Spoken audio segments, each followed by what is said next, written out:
This is the Hagmann Hagmann Report for today. It is Thursday, June 11th, 2015. This is a live broadcast. We're coming to you live from the studios of the Hagmann Hagmann Report here in Northwest Pennsylvania. I'm Doug Hagmann at the helm with fellow investigator, researcher, and most importantly, my son, Joe Hagmann. Together, we are the Hagmann Hagmann Report. We like to call America's premier father-son investigative reporting team.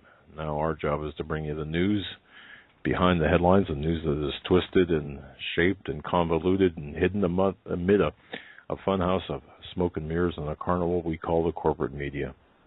And we do the headline and news triage so you don't have to. I want to thank everyone for tuning in to us tonight. Thank you for listening. Thank you for checking in with us from all over the world. We had such a great response from last night. I just want to say thank you so much for listening and for your comments about last night's show. Dr. Michael Lake was our guest. If you haven't heard that show, definitely tune into that. What a powerful broadcast that was, and we're just so excited to have quality guests like that. Now, for new listeners, we broadcast live every Monday through Friday, every weekday, from 8 to 11 p.m. Eastern Time. Our home base on the Internet is HagmannandHagmann.com, 2 N's on Hagmann. Spell out the word and crunch it all together. And that's it, HagmannandHagmann.com. We're simulcast by the Christians United Broadcasting Network. Our home base at HagmannandHagmann.com. There you can access us live, and you can also grab our past shows. Right now you just have to click on the RSS feed, and that'll take you to a page on BTR that lists our previous shows. And, of course, our social networking sites, we are on Facebook. Hagmann and Hagmann is on Facebook. Like us there. And individually, Joe and I are both on Facebook as well. So, most importantly, however, our original investigative reports, more coming shortly as we dig into certain avenues here. Interesting things taking place that you probably haven't heard about. We're going to be reporting on here tonight, as well as in print here shortly. I just want to say that we've got a very special guest in studio. Now, folks, maybe you've heard, maybe you know this gentleman. His name is Bond, Larry Bond. That's right, a gentleman from Western New York. What we had to do was we had to blindfold him, spin him around 6 times, and then drive him in circles for about 15 minutes to bring him to the super secret studios here at Hagmann and Hagmann. Of course, we had to, actually inject him with some substance to kind of knock him out a little bit, and he finally awoke in the front bunker of the studios.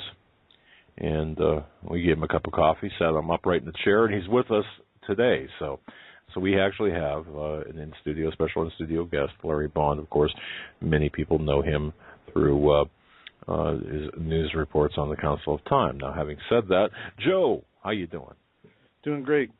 Fantastic day today. As you said, we have an in-studio friend and guest, and we have a lot of news and current events to get into today.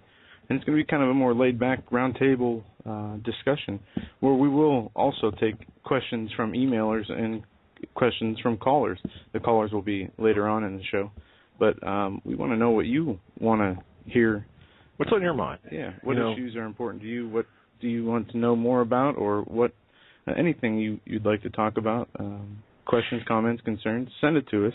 Yeah, go to HagmannandHagmann.com. The best way to do this is through our website, through our Contact Us form on the website. Go to HagmannandHagmann.com, click on the Contact Us link there or tab, and just fill out the form in the subject line, put question or whatever the subject might be, and we'll get to it on tonight's show. And alternatively, you can call in later on in the show, 661-244-9839. That's 661-244-9839. You've got to press 1 despite not being prompted to do so. But at any rate, we've got, again, a great show for you planned tonight. A lot of news. Folks, how do you feel about this issue? Do you even know the situation with John Kerry. Okay, anything weird with that? Your thoughts about that? John Kerry, of course, reportedly in a bicycling accident in in France, Joe? Yeah, I believe it was France, and okay. He broke his leg. Right, allegedly, or reportedly. Yeah, reportedly. There is now a graphic out, a picture of Kerry in a alleged hospital room, but there is no cast on his leg, and there is speculation and information coming from Tosh Plumley is one source. Also, the uncredible website Sourcefall has been publicizing the Kerry was shot in an assassination attempt, and you don't look. Tosh Plumley is a credible source. Yeah, no, Plumley is the other website I quoted is not too credible. Yeah, no, I mean, but Tosh, look. Those who don't know, I mean, Tosh Plumley he's a CIA operative, if you will, or has been. And he's got quite a lengthy history. He's been a guest on our show before, provided us information, and really a colorful background, to say the least. But something doesn't sit right with me on that. So we'll be getting into that. But let's welcome Larry Bond. Let's officially welcome him into the studio. Larry, it's great to have you, my friend. Hopefully we weren't too rough on you when we blindfolded you and had to take you through the back roads to get to the super bunkers here. I'm a little groggy still. That's just a chloroform.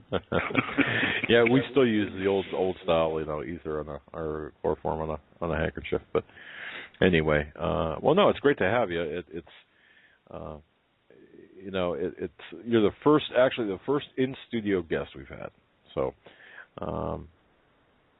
there you go. You've got that honor. So, what do you think of it, the card table and the pretend monitors? Pretty. Yeah, how do you like the studio? It's awesome. It's very, very nice. I'm speechless almost. The amount of books and research and all the machinery and computers and Sniper's nest. It was a little difficult going down the sewer pipe to it, but it's awesome. Love it. Oh, cool. All right. Well, it's great to have you, and it's great to share. We're gonna be. I keep saying this, but we're gonna be putting some pictures up on our website of the studio, only because probably after we get back from Washington. Yeah, Larry. I mean, you could see we still have some boxes yet to unpack, and I mean, it's kind of, I'm not gonna say messy, but certainly it needs to be tidied a little bit. We never missed a beat in moving and stuff, and it was quite the job of getting all the cables and wires and everything hooked up. But having said that, it really is. It's great to have you here, and we're gonna be getting into some pretty heavy topics tonight. So, yeah. All right.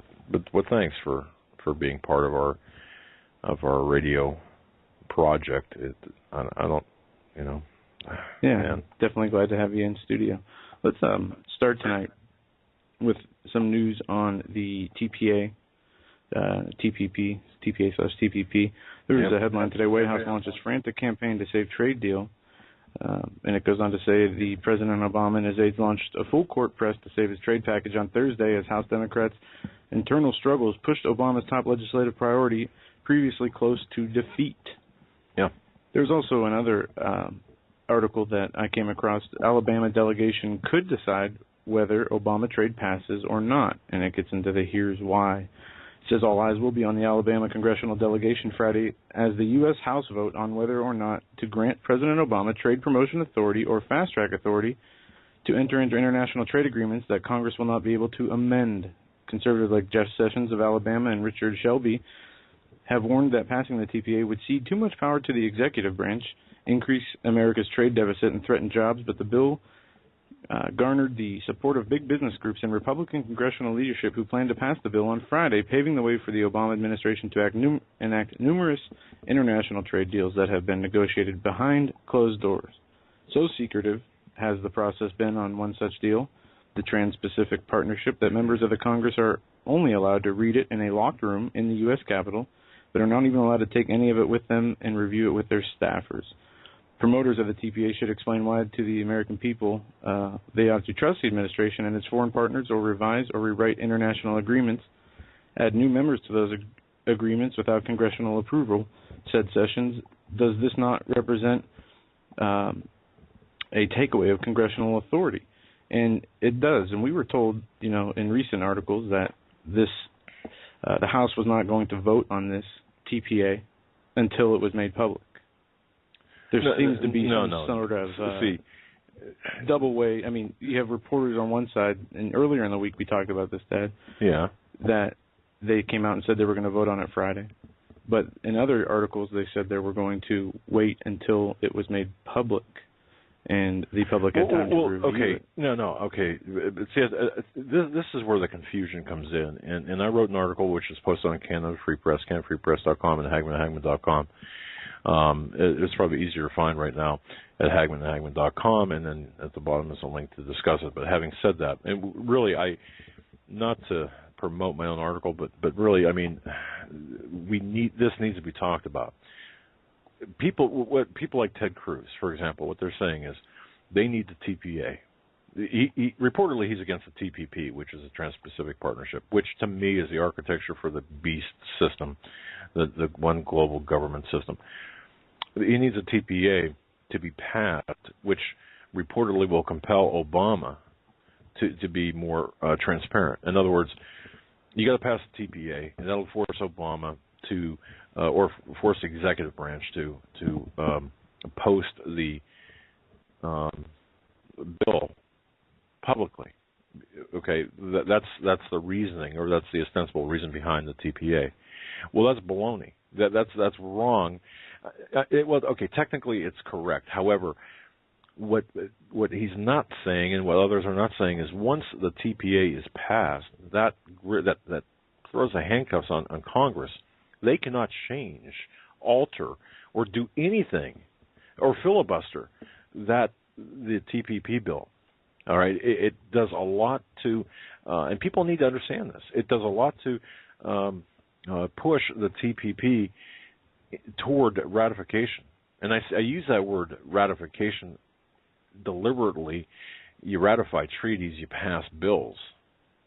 The TPP, as far as I'm concerned, is a treaty. When you've got allegedly 29, or roughly 29 approximately, chapters, and only 3 deal with trade, what do the other 26 deal with? Or if we're just talking about close numbers, I'll tell you this, okay?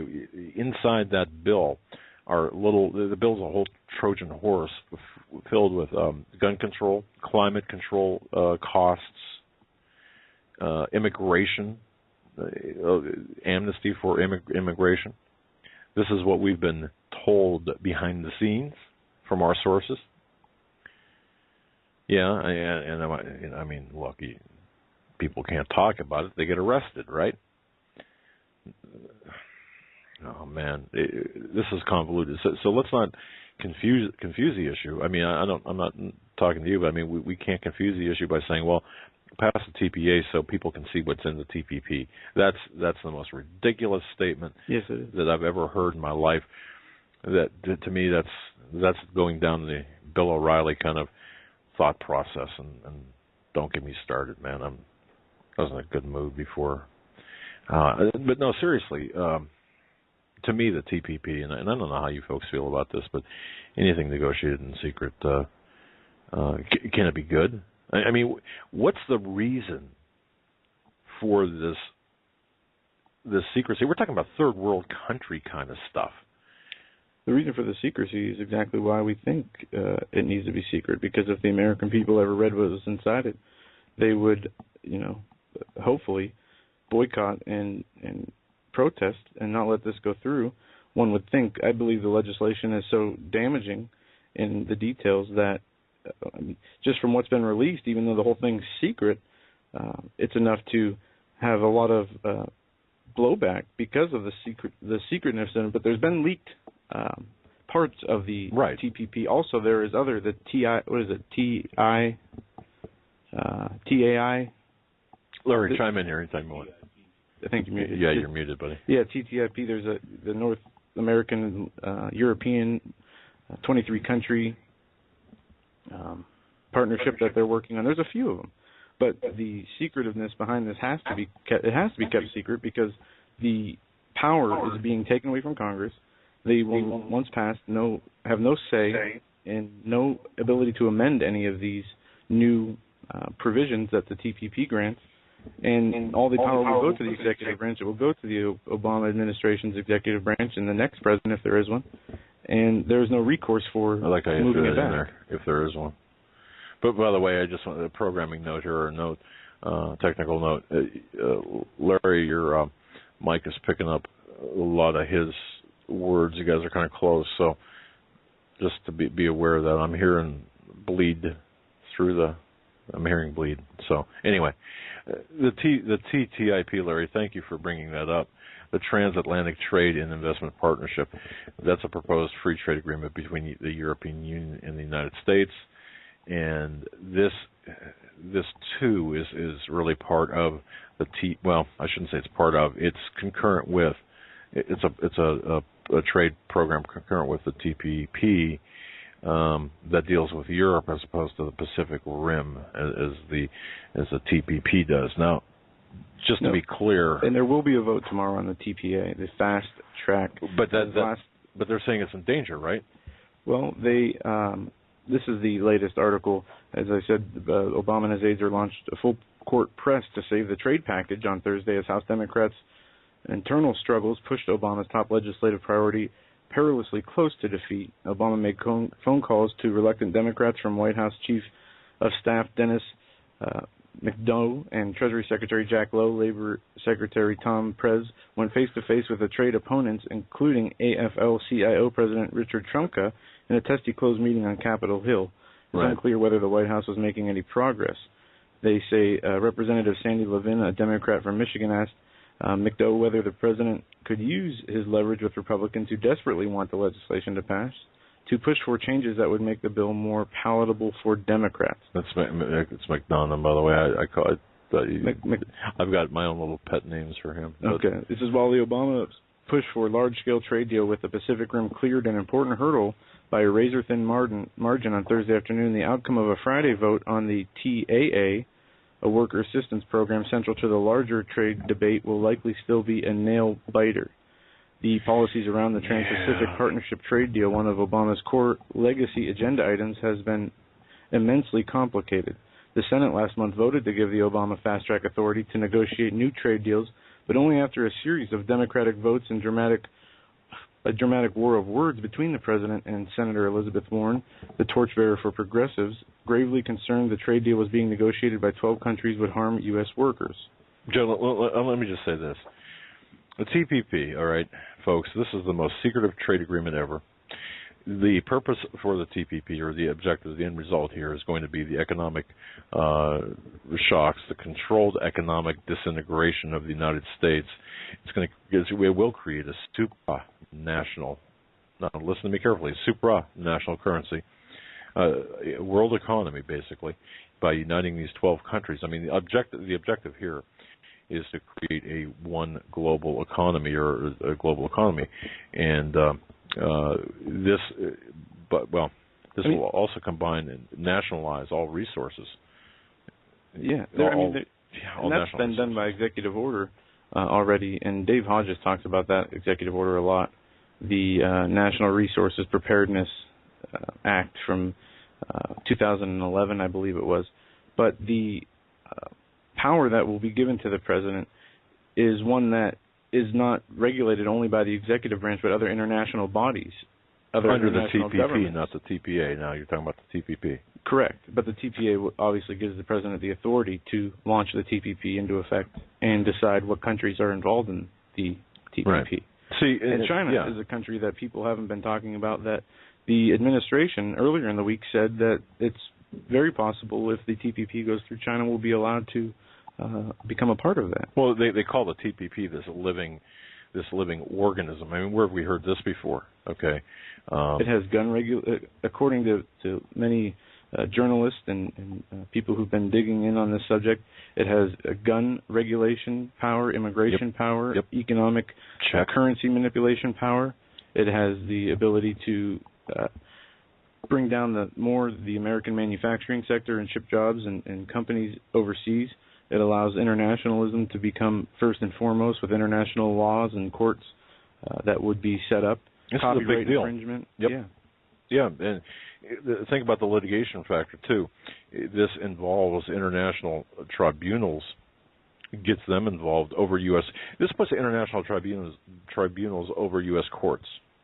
And it hands the keys to the America to corporate foreign powers. Nice. Is one part I came across. And I'm sure it's much, I mean, to be so secretive about it. Like Obamacare was released, but it was really, as Nancy Pelosi said, you have to read it or pass it to know what's in it. And now you got Paul Ryan, for crying out loud. He's, seriously, Paul Ryan, okay? Well, think about this. I was thinking about this today. The Republican take over the House in the last midterm. Yeah, it's going to change. Everything's going to change. If it stayed the same, would they still be able to get this through? I mean, it happened for a reason. They let it happen for a reason. They control the voting machine. They control who wins and who doesn't. So why? I mean, Larry, let me ask you this. I mean, when you're on the same side as people like, I'm just trying to think, Sheila Jackson-Lee, for example, or Maxine Waters, or people of that caliber, when you're on the same side, saying no, no, no, man, it's kind of a nightmare, isn't it? I mean, seriously, you've got so-called conservative Republicans going, oh, we need the TPA. Really? And we find ourselves aligned with the most, in my view, the most reprehensible people, lawmakers, and we're on their side now. It's amazing that you can't take no notes. It's in a secured room. Nobody can know what's exactly in it until they pass it. And anything that's been fast-tracked in the past just turned out to be bad for our country. That's right.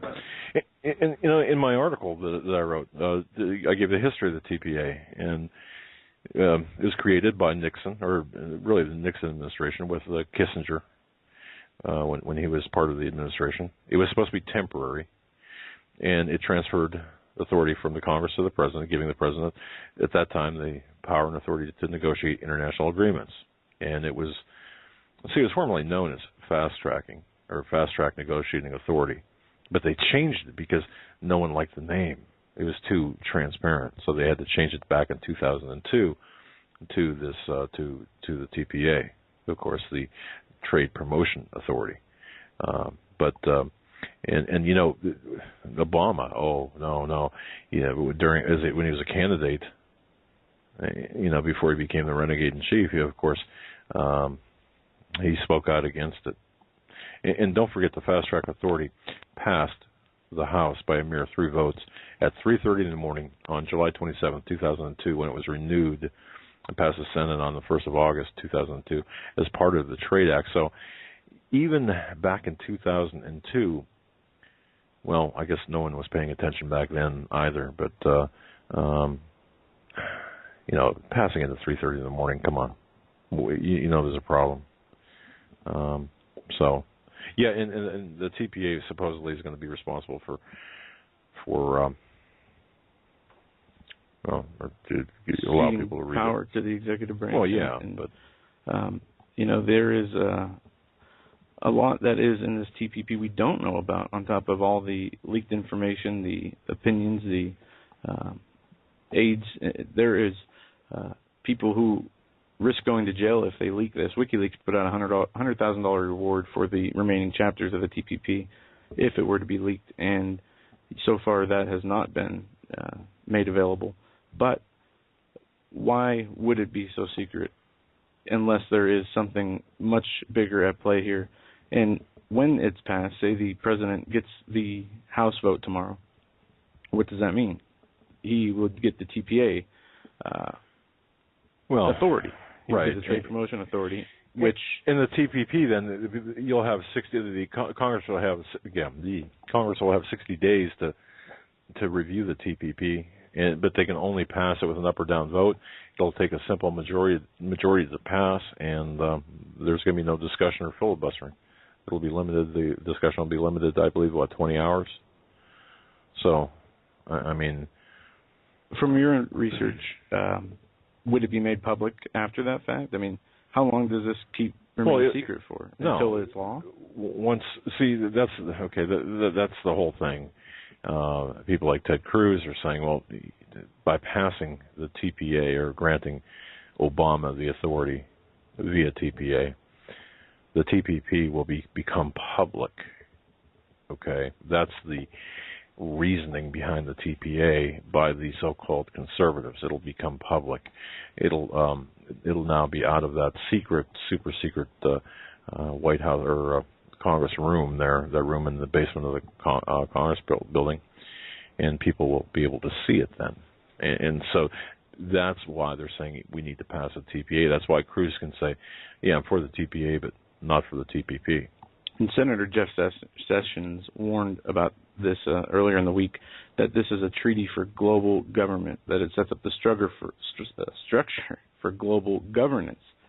And it says the chairman of the Senate Judiciary Committee Subcommittee on Immigration and National Interest has written a scathing new letter to the president, pressuring him to explain why Obama trade has been so secretive. On May 6th of this year, I sent you a letter regarding a request for Congress to grant you fast-track executive authority, Sessions wrote to Obama last Friday in a letter provided exclusively to Breitbart News ahead of its public release. Under fast-track, Congress transfers its authority to the executive and agrees to give up several of its most basic powers. These concessions include the power to write legislation, the power to amend legislation, the power to fully consider legislation on the floor, the power to keep debate open until the Senate cloture is invoked, and the constitutional requirement that treaties receive a two-thirds vote. The letter hones in on new global governance, as Sessions calls it, that would be created by the Trans-Pacific Partnership, which would almost certainly be approved by Congress should the House of Representatives vote in favor of the Trade Promotion Authority, or TPA. See, right there, okay. And I just got an email here. Why spend so much time talking about the TPP and TPA? Are you serious? What part of this aren't you getting, folks? I mean, this is global. This is the implementation of global government. This is what we've been talking about since we've been on air. This is what we've been writing about for forever. NAFTA, GATT. Look how much that gutted our manufacturing and job sector in this country. This is the final nail. This is it. Mm-hmm. Not only would it be worse, and it also gets into net neutrality. It gets into every issue that's important to us. Climate change? Yeah. So a bandwagon the Pope has recently jumped on. Why not? Yeah. You see, everything we're seeing right now, the culmination, at least in my view, the culmination of everything we've been talking about. And you know, as far as I'm concerned, the conspiracy theorists, if that's what these egghead morons on MSNBC and even on the conservative media, if we're conspiracy theorists, then we're right. We're more than right. I mean, we're correct. We're 100% correct. We are. It is a conspiracy. It's not a theory. It's a fact. And we are ready. I mean, this will be the tipping point in my view. This will make Obama one of the 10 kings, if you will, of this global government. Something we talked about briefly the other day, and Larry, you and me talked about this on last weekend before the Triple Crown winner, American Pharaoh. There you go. Is that right? American Pharaoh. And didn't I tell you I thought he was going to win? Just because it's been so long. I think 1978 was the last Triple Crown winner. The name of the horse was a big deal. And the owner of the horse, by the way, the horse is from Egypt, right? The owner is from Egypt. He's a Jew from Egypt, which is interesting. I mean, I didn't know that. Yeah, I thought he was Muslim, but he's a Jew from Egypt. but named his horse American Pharaoh. If you look at the spelling of the last name of Pharaoh, it's misspelled. It's actually, it's not consistent with the spelling of the Egyptian Pharaoh. And that happened as a result of, they had a contest to name the horse, and someone wrote in American Pharaoh, but misspelled the last name. No one caught it. They filed it with the commission, and bang. But anyway, the reason I bring this up is, not too long ago, there was a, let me pull this up here. There was a, Joe, I'm just wondering if this is what you're getting at. Not too long ago, they were talking about Pioneer of the Nile is the sire of American Pharaoh. More importantly, unlike his offspring, Pioneer of the Nile is a proven sire thanks to American Pharaoh and other fowls that have performed on the track. The big difference of the two horses, this is a Business News or Business Insider article from today, and it talks about the Triple Crown winner and what it takes to breed a Triple Crown winner. But, I did not know that the horse was from Egypt. The owner was Jewish. That is interesting. Well, to me, and we mentioned this with Dr. Lake last night. Did it give you any pause, for example, the name? After 9/11, the first Super Bowl winner were the Patriots. Right. And there's another example. And there's just plenty. On the top of my head, I can't think of. But is this a warning, a forerunner event to what, we have Jade Homecoming this July 15th, starting July 15th into September. We have so much happening in September, the 70th anniversary of the UN, the Pope coming to America to speak to the Congress, the blood moon, the last blood moon of the tetrad. Yep. There are people warning about an asteroid that could come to Earth. Augusto Perez has been on our show to talk about that, as well as others. People are concerned about Planet X. There's an uptick in earthquakes, volcanoes, natural disasters occurring. And people are nervous. They're wondering what is going on. Why is there a rapid change? And the news is already crazy enough. The amount of information and the amount of things that are happening in our economic world, our political world, our religious world, are continuing to rise to a fever pitch. And you have the Bilderberg meeting going on. You have an economic summit. You have the Greece possible default. You have ISIS. That's just to name a few. Yep. And the G7 going on. You have the war rhetoric between China and the U.S. for the South China Sea. You have the first U.S. economy goes negative in the first quarter. That was something that we didn't get a chance to talk about. And there's a lot more going on. And what are we going to expect? The Bilderbergs are talking about hacking. They're talking about artificial intelligence as two of their main topics of discussion. You have no idea. We have no idea about the ramifications of the TPP. We know it's going to be horrible. ISIS is continuing to increase its presence. Well, I don't mean to interrupt. I just want to, because it's relevant here, got an email from through the Contact Us form on our website from Jerry C. From West Virginia. Gentleman, how in secret is one to read with understanding 6,000 pages, 29 segments called the TPP. And he goes on to say that the senators perhaps were paid total over $1 million to bribe these people. NPR radio has refused to mention really any of this with any type of clarity or any type of substance. Not only NPR, but certainly on the bandwagon is the conservative darling of conservative news people, Fox News, on the monitors right now here at the studios. It seems like, And Paul, you mentioned Paul Ryan. This is from today. It says Paul Ryan's Pelosi-style Freudian slip exposes truth about Obama trade. Right. Ryan made his admission against interest in the House Rules Committee on Wednesday in response to a question from a Representative Michael Burgess about the secret nature of the bills. Burgess began to question by saying, "I appreciate all of that, but again, you read through this language down in the secret room, and I welcome the day when the people can read it." And it won't. Paul said, by the way, it won't be declassified or made public until it's agreed upon.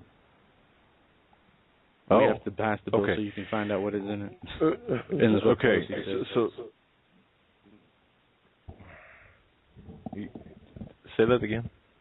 Okay, it says Ryan cut him off. Burgess. He said before Burgess could finish, Ryan cut him off. Said, by the way, TPA, it's declassified and made public once it's agreed to. Okay, I read that too, and I was trying to project myself there to see if was he talking about the TPA or the TPP. Do you know what I mean? Yeah. Did he mean to say TPA or did he mean to say TPP? Because, and then folks think about that. It has to be the TPP. The TPA is public. Well, right, but the TPP is not. Just to drive this point home, the TPA, the Trade Promotion Authority, conveys power from the from the legislative branch to the executive branch. Yeah. Okay, let's stop there for a second. Why in the world would Congress, any person in Congress, why would they want to convey their power, to cede their power, to say, okay, here we're gonna give you the chief executive officer or the renegade in chief. We're going to turn over our power to you. Especially when our system of government was set up as a check of balance of powers. So, okay, why?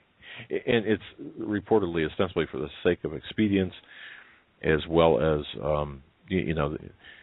consolidation of power, so things will run smoother. That's the reasoning behind the TPA. And I believe that if the president wanted to, he could, through executive action, do the same thing. Okay, we got to stop calling him at least, because I don't want to have to hit you with a Nerf bat. I did find a Nerf bat. He's not the president. Going back to what we talked about earlier about the midterm election. Smack him, Larry. The reason that he doesn't have to use those executive power to push this through is because, even Rand Paul, the most libertarian candidate, son of Ron Paul, voted for the TPA authority, the fast track authority. What's your take on the TPA? Wait a minute, Rand Paul voted for it? Yeah, we talked about this. Every Republican. Where was I? Voted. You reported on that too. You were the first to report on it here. They're having problems in the EU too, with some of the different portions of the TPP.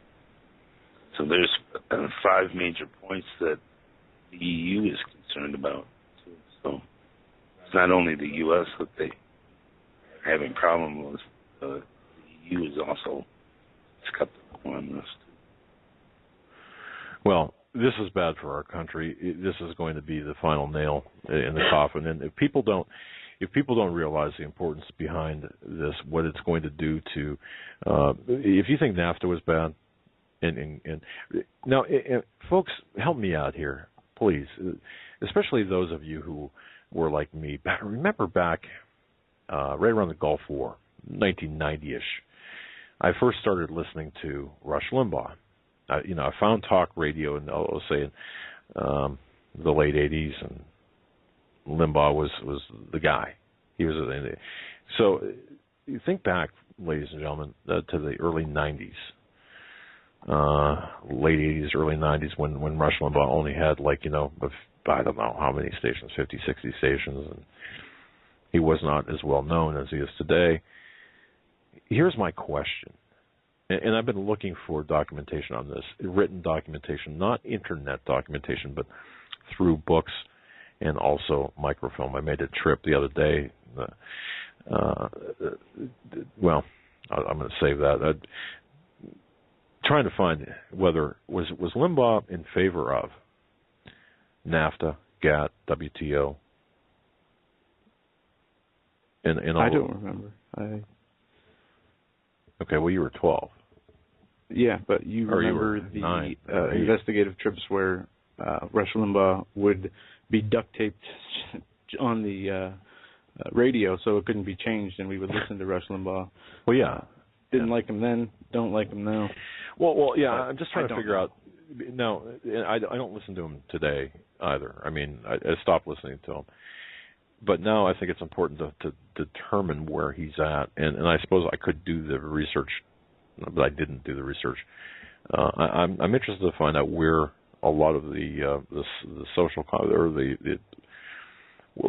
I'm interested to find out where a lot of the political commentators lie on this fall on the TPP and the TPA, and how they justify. I guess for the reason is this: how are they publicly justifying people like Paul Ryan, the actions of Paul Ryan and others, the conservative darlings? Well, we still have a huge amount of Americans who are in that Democrat-Republican paradigm who believe that if the Republicans are for something or the Democrats are for something, it is in the best interest of their supporters. Right. I agree with that. And that's the majority of the voters in America, I believe. So politically aware. Hence my question. I mean, if you're stuck in that paradigm, if you're stuck in thinking about that, my question is, how are the people who are still hanging on to that, having a death grip on the right-left political machinery, how are they justifying the actions of people like Cruz and Paul Ryan and others, the so-called conservatives who are, the Tea Party type people who are saying, well, we need to get TPA. It's good for the country. TPP will be good for the country. When really they haven't even read it, or you know where I'm going with this. Help me out, Larry. Help me out. Bail me out of here. Yeah, I found an article from May 26th here about Limbaugh disagreeing with the Republicans on the trade bill. Conservative radio talk show host Rush Limbaugh weighed in on the back-and-forth debate of the TPP trade deal. The controversial deal has pitted Barack Obama against his own party, and apparently has split Limbaugh from the Republicans in Congress. So, okay, well, thank you for that. Yep.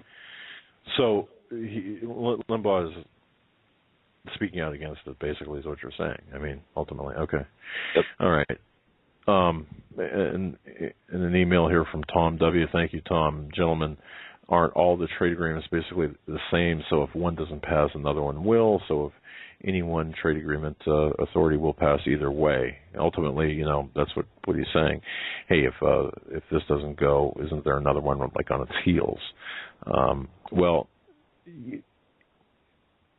sort of, kind of, and I think, Joe, that's what you're intimating with respect to the executive orders. I mean, there could be a lot of things done through executive action, different than executive orders, by the way.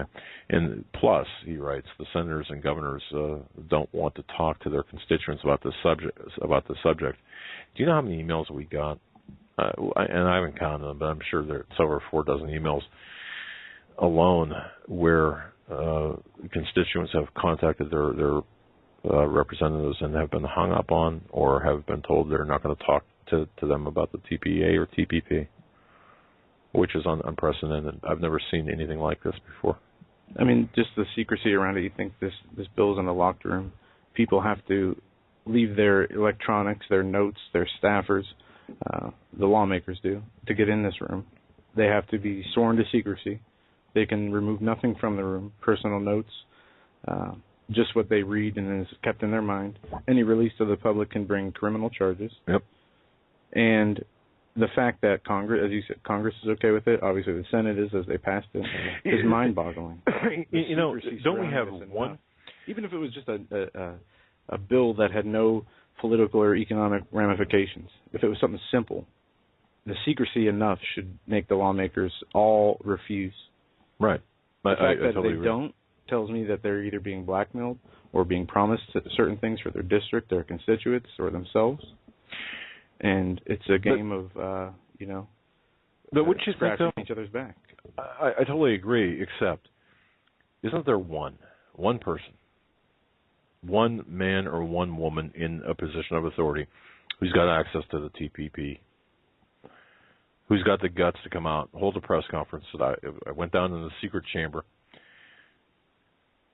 I read it, and here's what it says. Yeah, that would be nice. Okay, now tell me, are they going to arrest this man or woman, this sitting congressman or senator? Are they going to arrest him or her? I would say, yeah. They would have to. So we're done then as a nation. It's over. It's good. I mean, that's it. It would seem so, yes. I mean, really, yes. I picked up an interesting fact here from Media Matters saying that CBS, ABC, and NBC from August 1st of 2013 through through January 31st of 2014, found no mention of the TPP at all, and only one mention on PBS. Wow. This has been going on. These talks have been going on for years. Since 2005, the TPP began in 2005. The United States only jumped on board or began the what do you call it, negotiations or interaction. Sorry about that here. Thanks for turning it off. But several years later, so you're talking a relatively new or more recent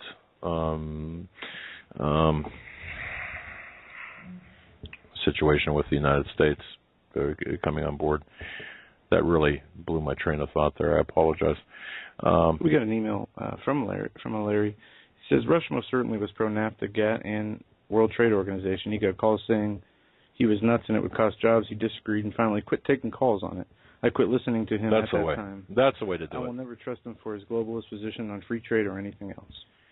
Thank you, Larry, for that email. We'll see. And the other Larry, or the Larry here in our super secret bunker office.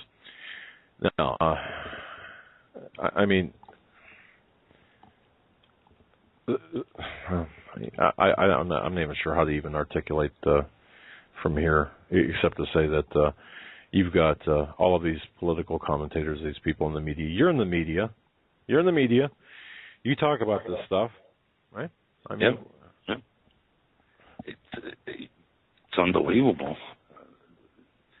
Just the fact that they can't take notes on it, and we can't read it. So it was the same thing with like CISPA, right? The internet control thing. Yep. We weren't able to read that either. None of these bills lately have we been able to read.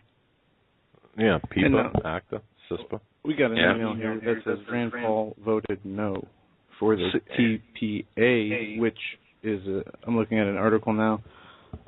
From Red State, how your senator voted on the TPA. He's listed in the no section.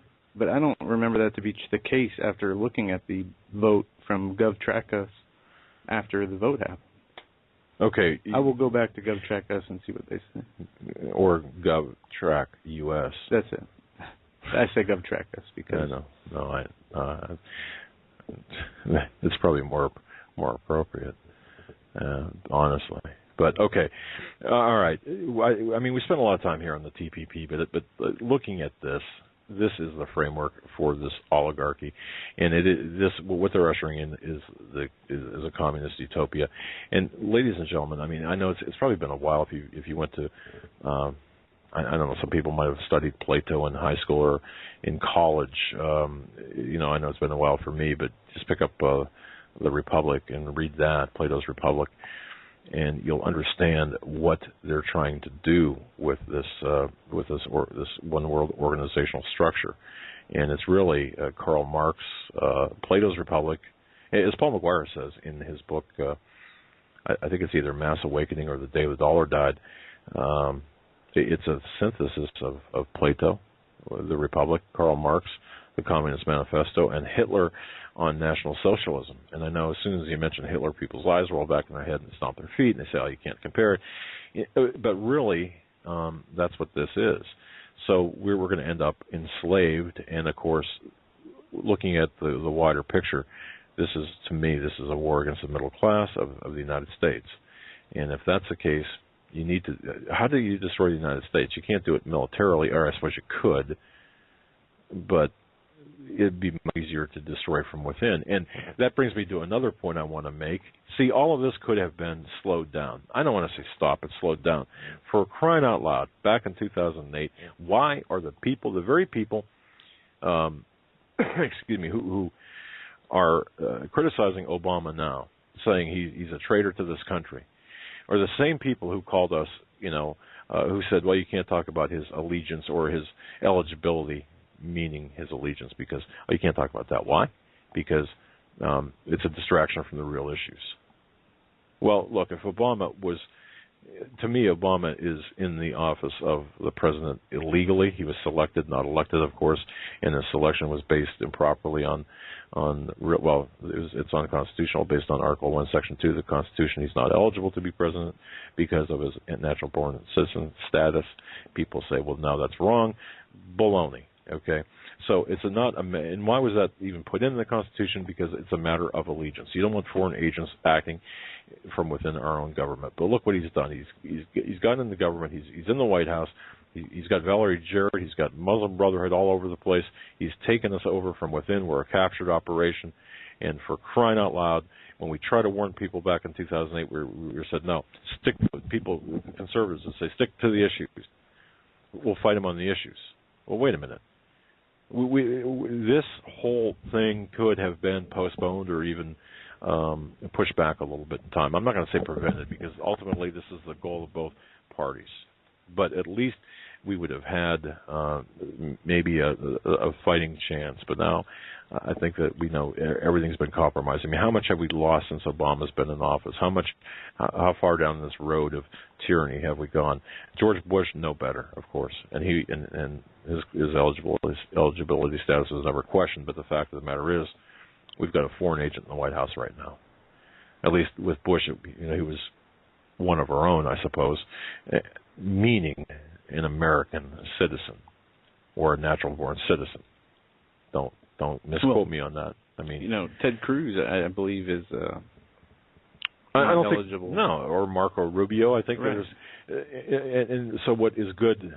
I mean, law is law. Constitutional law is constitutional law.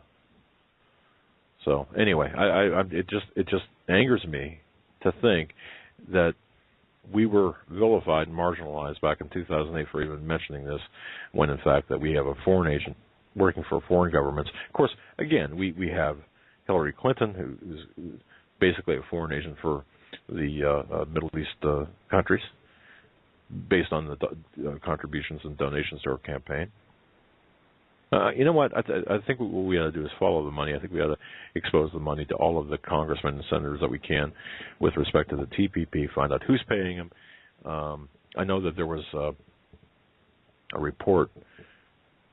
The Republicans were making a heck of a lot more, twice as much in funds than the Democrats from the TPP, the lobbying firms. But let's follow the money on this. Let's get a little bit deeper into this, because I think this is perhaps one of the most important topics that we can talk about. I mean, Jade Helm is an overt flashbang, in-your-face kind of military operation. This, of course, is something different that's going to take us over from within. Nobody's paying attention to this, or few people are paying attention to this. Everyone's looking at Jade Helm. I mean, that's important, yes. Yeah, and that's something we talked about not too long ago. Dave Hodges made a great point when saying how the media and the people in control of the media and love to make alternative media look bad. And there's been a lot of speculation, a lot of hype, and for good reason around the Jade Helm. And Dave said, if nothing happens, that would be okay for them, because they, make people who make predictions about Jade Helm look even worse. But Steve Quayle was on Dave Hodges on Sunday. I don't know. Did you guys know that? No. Yeah. In fact, folks, I'd urge everyone to listen to Sunday's program with Dave Hodges. He was on for the first 2 hours, Steve Quayle and Dave Hodges, and he got into the TPP. And Steve did say, look, we don't know. And Dave said, we don't know if this is going to go, where this is going to go. Certainly, it looks bad, but and we're not being told the truth. But yeah, you're right. I mean, if September 15th comes and goes, and I believe it will, without any type of major event. When I say I believe it will, with respect to only Jade Helm, everyone's waiting for this huge event to take place somewhere. But as people's gaze is focused or looking around, looking for this big flashbang to happen, we're missing all the little stuff that's going through underneath us and around us and by us. That's cumulatively worse than the flashbang would be, in my view, anyway. Yeah, absolutely. Larry, you gotta talk more. Come on, buddy. I mean, well, it's just amazing, and in 2015 that we have legislation that affects so many, and secrecy, and it boggles my mind that this is even happening, and nobody is saying anything. So, you got to wonder, are these people being blackmailed? Is their vote being pushed on them, and they're just turning their heads the other way and just letting this go the way that it should go? Or, there's a logical answer to this, because it's not like it should be. It's not like bills in the past that have been brought up, and just to hear that the secrecy and the security, and you can't, bring in electronics, and there's guards at the door. What? This is crazy. We're close. We're relatively close in age, Larry. Did you ever think in your life that you? Yeah. No, never. I just said that the other night on my show. I read headlines, and I just can't believe some of the headlines that I read. You just can't make some of the stuff up. Mm-hmm. Amazing how our lives have changed since we were kids, and in all sorts of fashions. And I think the internet has given us the ability to get the information more than we would have in the past. But it doesn't even matter if you're calling your congressman or you're calling your senator. They're just pushing through things that we don't have a say in what's going on. They placate you. I know. If they talk to you at all, and we're getting so many reports now where they won't even talk to their constituents, like I said, about this issue. But if they do happen to talk with you, it's either sorry but outright lies, or just a method to placate you and say, don't worry, we've got your best interests at heart, when in fact they don't. I do sense that there will be a revolution in this country, and I got laughed at. My series, my Insiders, DHS Insiders series, when I had a contact that worked for pretty high level within DHS. And of course, people said, "Oh, it's just a voice in your head," and okay, whatever you want to say. Back in 2008, he was saying, "Look, they're preparing for a civil war in this country," and look, I read the forums, different forums who posted the story, and then they said, "Look, this guy's off his nut," meaning me. Okay, I got pretty thick skin. I can take that. I don't care. But look what's happening right now. My DHS source back in 2000 said 2000. I think it was a number of years ago. Said, look, this is going to get really ugly. It's going hot. Things are going hot. Glenn Beck read it on his show. My report, my last report. I think it was 2012 or 13. And did that mean like it was going to go hot tomorrow? No, of course not. It was going in motion. It was green lighted, so to speak. Now we're seeing it. Look back to when you were warning about bulk purchases of the cell phones. Yes. And people started reporting the bulk purchases of cell phones, and they did nothing about it, even though they wanted the information. When people did report bulk purchases because of the use in IEDs and and that. And what was crazy about that, and that was back in the mid 2000s, where it was it was on the Arabic language web forums, internet forums, where these people in the United States would buy dozens upon dozens of cell phones and then ship them overseas. And we turned it over to the FBI, and they said, thank you very much. And then pretty soon, there was nothing being done about this. And we were following up on this, and we were finally told to shut up. I mean, nicely, but hey, enough, shut up. We got it handled. Did they stop it? No. Training camps too, right? Same thing. Same thing. And what are these training camps going to be used for? See, this is all, again, none of these stories are by themselves. I mean, they're all intertwined, and they all work upon one another. In other words, the training camps in the United States, whether they're black Muslims, meaning Jamaat al-Fukra, for example, or whether they're Arabic Muslims, such as the ISNA groups, okay, it doesn't matter. Their objectives are the same, and that is once we're soft enough here in the United States, and I think that we've reached that point, and once the shooting starts, they are going to jump in, having been trained within these camps, within the madrasas here in the United States, and they're going to jump in, and it's going to be all-out war. And you know what gets me too is I look at the forums and the people say, "Bring it on." Do you understand what you're asking when you say "bring it on"? You don't want that. That's the last resort that you want to go. And you don't want to be out of character too.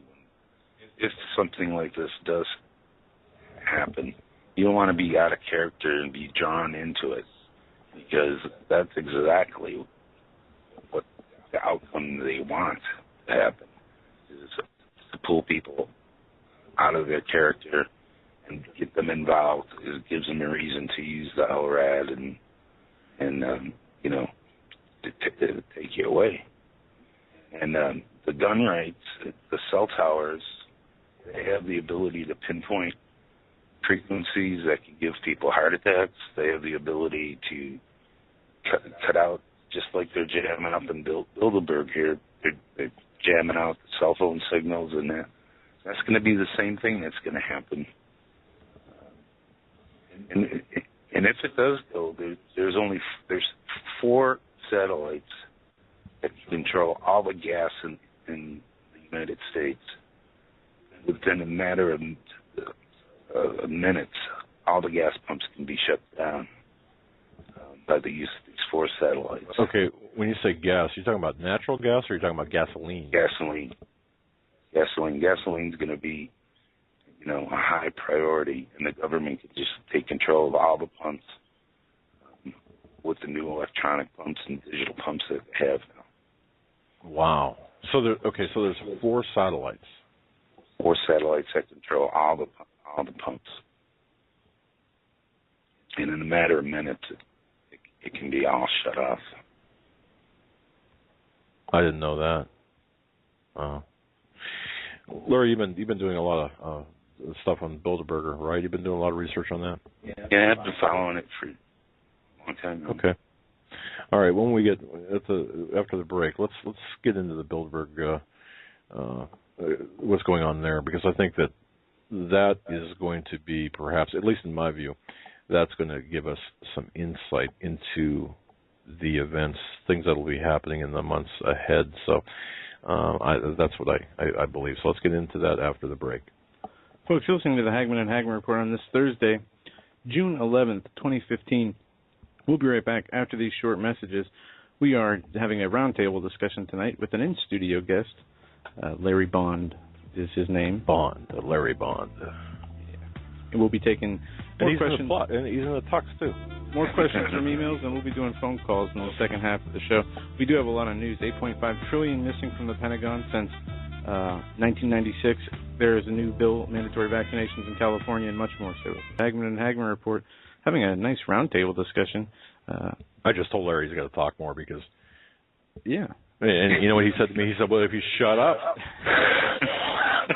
It's funny, when we have interviews and guests on, and me and my dad are sitting here, he'll ask a question, and then he'll point to me. You ask a question. Well, as soon as it comes time to ask the next question, before the guy even starts talking, he jumps in and opens his mouth, and then he looks at me after he's done and puts his arms up, like, "What are you doing?"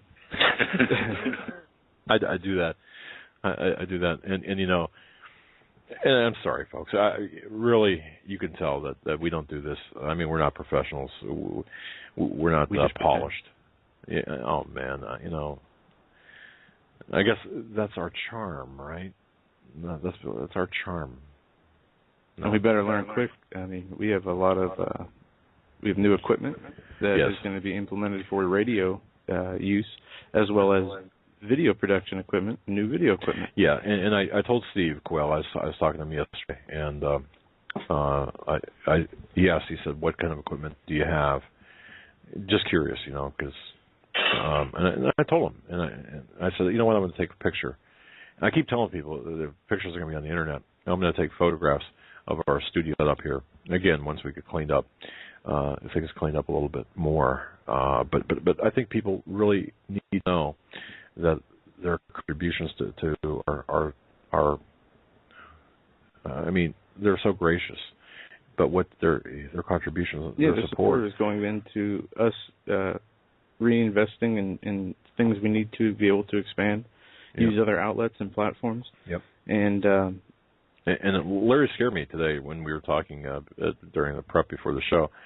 Or what I shouldn't have scared me, but he made me, really think. And he's saying, the internet's going to be throttled and we're going to be censored. And are you prepared? Basically, are you ready? Do you have the alternates planned? Something to think about, folks. I do believe, now that Larry told me, I do believe that we're going to have to be prepared to go to Plan B, and we are. But in the meantime, we are going to be offering more videos, or produce more videos. Yeah, this weekend, people may be very familiar with this. Coach Dave is hosting a solemn assembly to prayer in front of the Supreme Court building from 12 to 3 this Sunday. We will be in attendance. Yes, they're praying with Coach Dave, and. No speakers. No, it's not going to be any type of event. It's going to be an event of prayer. Right. But one thing that we have is a new, wonderful camera, as high tech as you can get, and we're going to be leaving. Well, not quite, but we're going to be trying to as high tech as we can get for our budget. And it's much better than anything we've ever used as a private investigator. Right. It is. And we've got the camera. We've got the lapel mics, and we've got the wireless microphones like Alex Jones would use. We've created a new YouTube channel, but it's not there's nothing there on it. But we plan on doing a lot more in the video realm, because that's one area we have slacked in, is the creation of videos, whether it's interviews, YouTube videos of us talking, or actual documentary type feature film things. Well, I don't think people want to see us talking. I think people want to see meat, something that they could pass along to their friends, right? Well, yeah. There's information.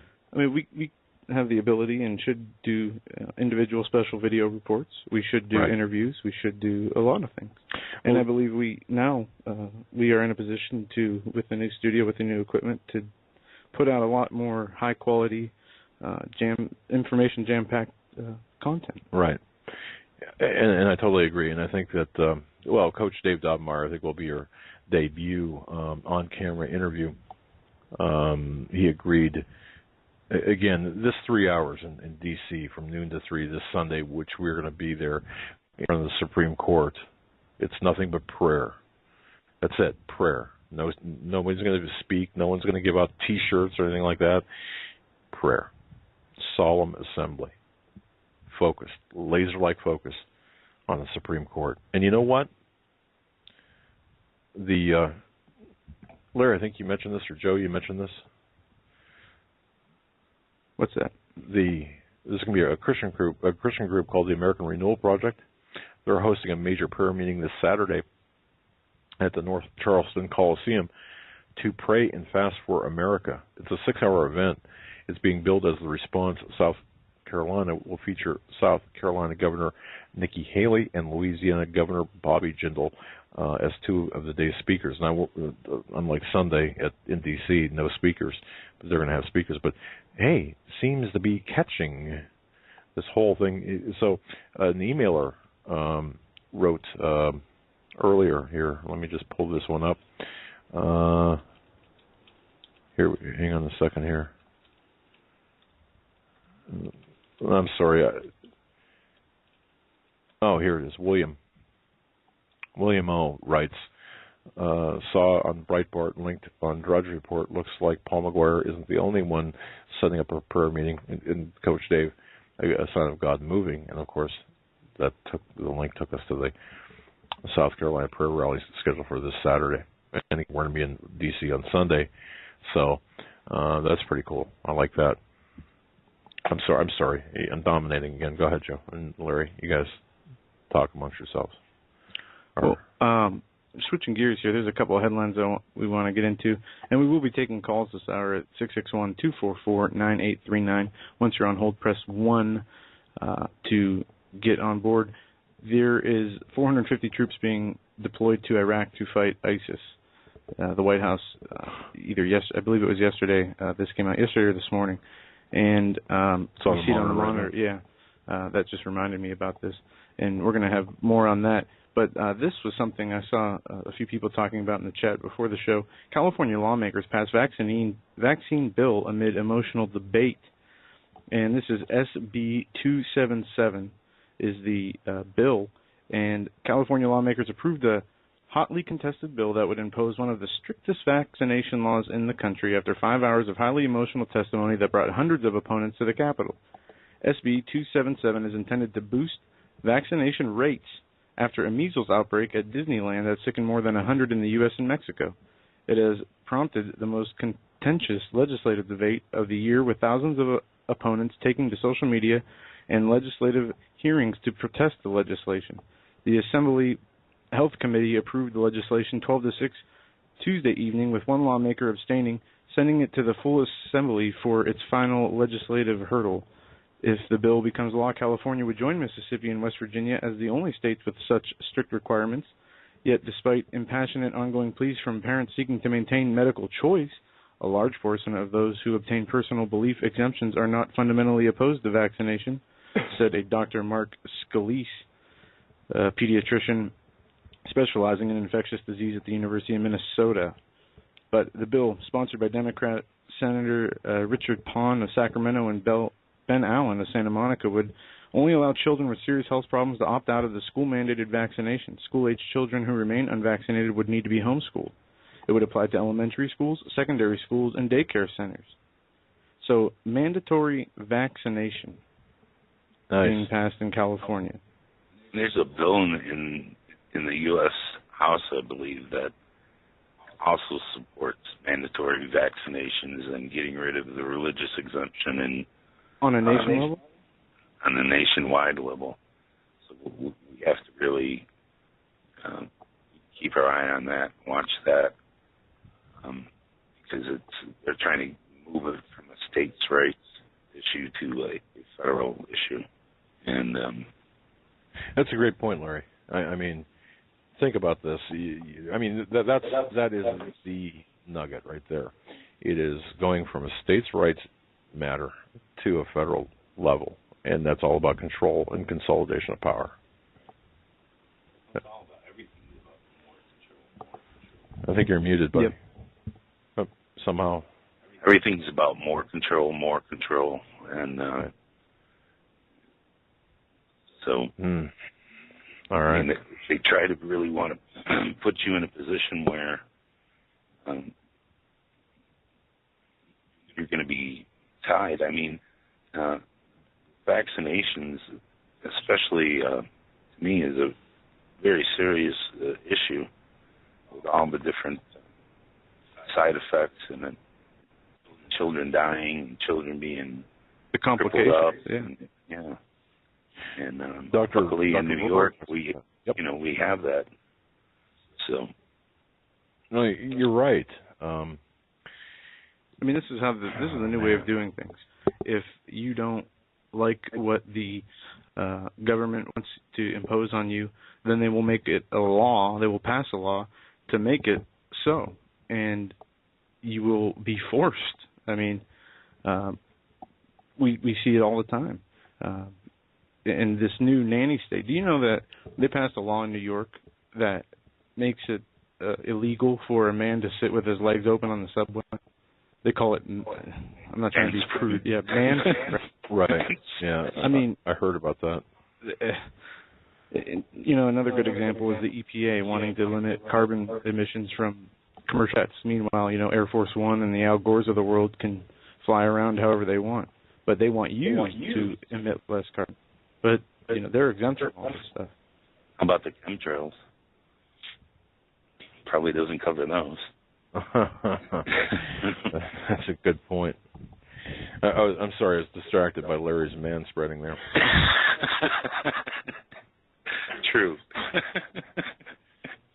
Okay, all right. You know, you have to, sometimes you just have to kind of make it light, because this could drive you nuts, and I don't know. It's really, we've entered into this. I'm expecting Rod Serling to kind of walk through the door here any moment, in the Twilight Zone music to start playing, and it just seems like we've passed the point of no return. And I'm beginning to think that way, you know, and that bothers me a little bit. What the government, and Larry, you pointed this out earlier, they want to draw us into a battle, and a lot of people are falling for this. They want to draw us into a hot war, and I think so they can impose their draconian measures upon us. And I think, what choice are we going to have if they keep? It's like a bully in the playground. If they keep pushing and pushing and pushing and stealing your lunch money and ripping your clothes and stealing your book bag, at what point do you?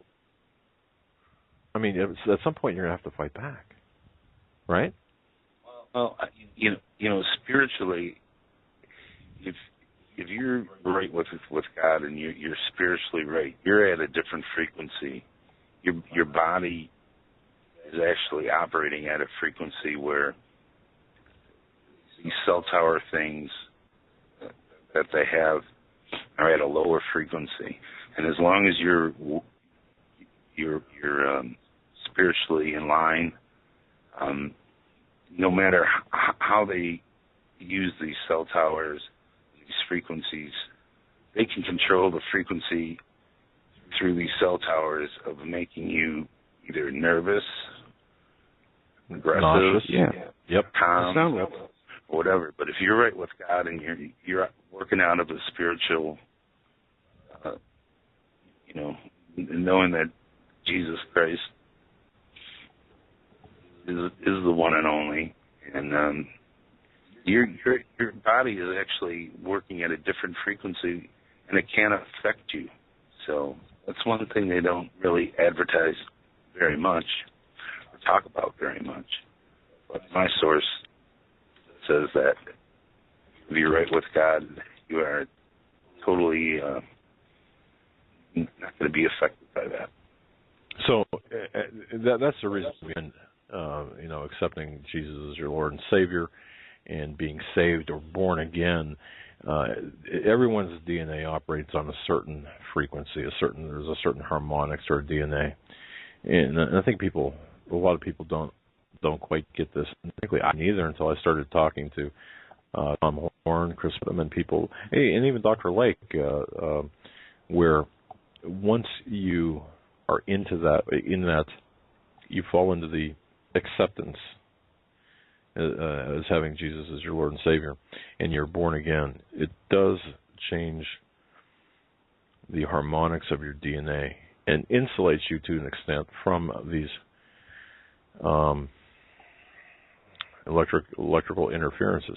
Well, let me ask you a question here, and I know that we promised before the break to talk about Bilderberger, but let me ask you a question. I got an email following the appearance of Dr. Lake, and somebody said, how do you plead the blood of Jesus over equipment? How do you plead the blood of Jesus over, you know, how do you do that? How do you pray? Or, you know, how is that done? Do you have an answer to that? I mean, because how do I respond to that person? For example, you know, or is it merely, do you know what I'm asking here? Did that make sense? You know, from what I've been, how it's been explained to me, that as long as you rebuke it in Jesus' name, and rebuke any type of bad spirits or demons that may be in your house. You don't need oil. You don't need any special things. As long as you rebuke it in Jesus' name, you've got to invoke that'll solve it. Okay. I have a testimony to that. When I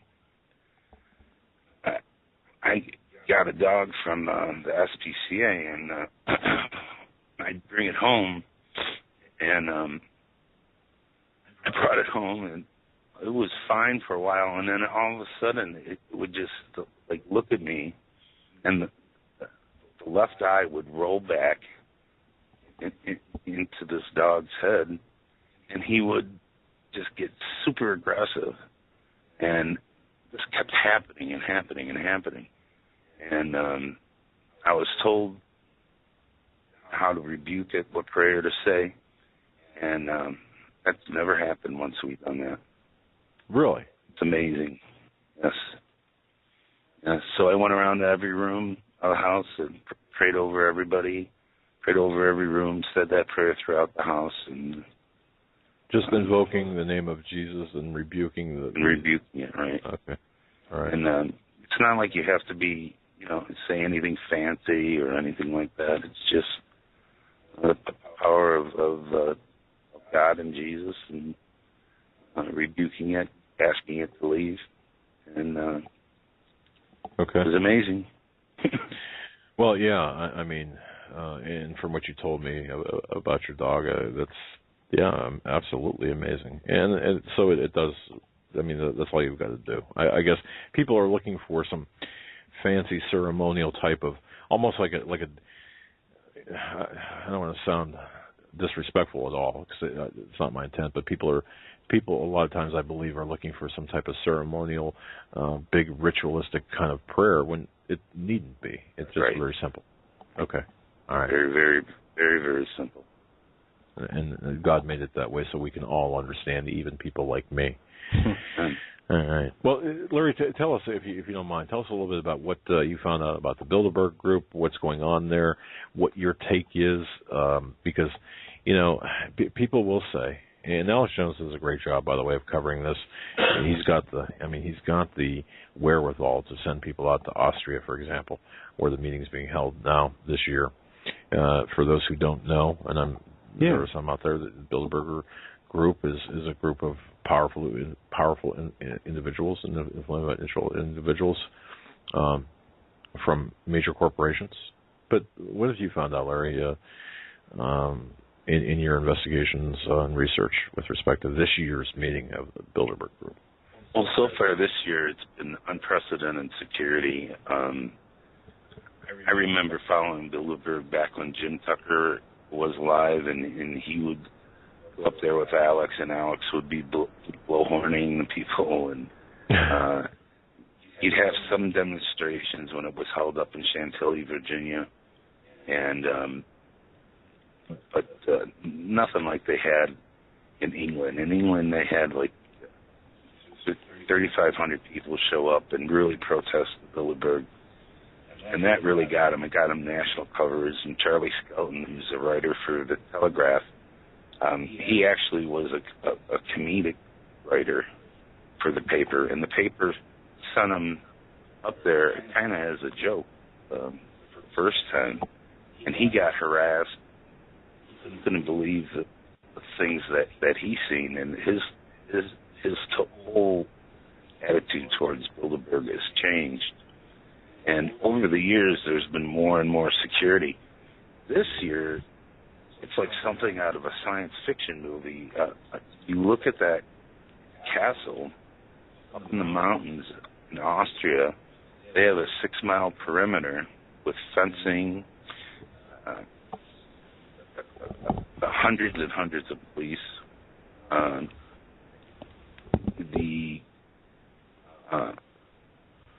Charlie Skelton, the guy from The Telegraph last night, he came into his hotel room and questioned him and searched his stuff, and he actually took a shower while they were in there and let him go through all his things.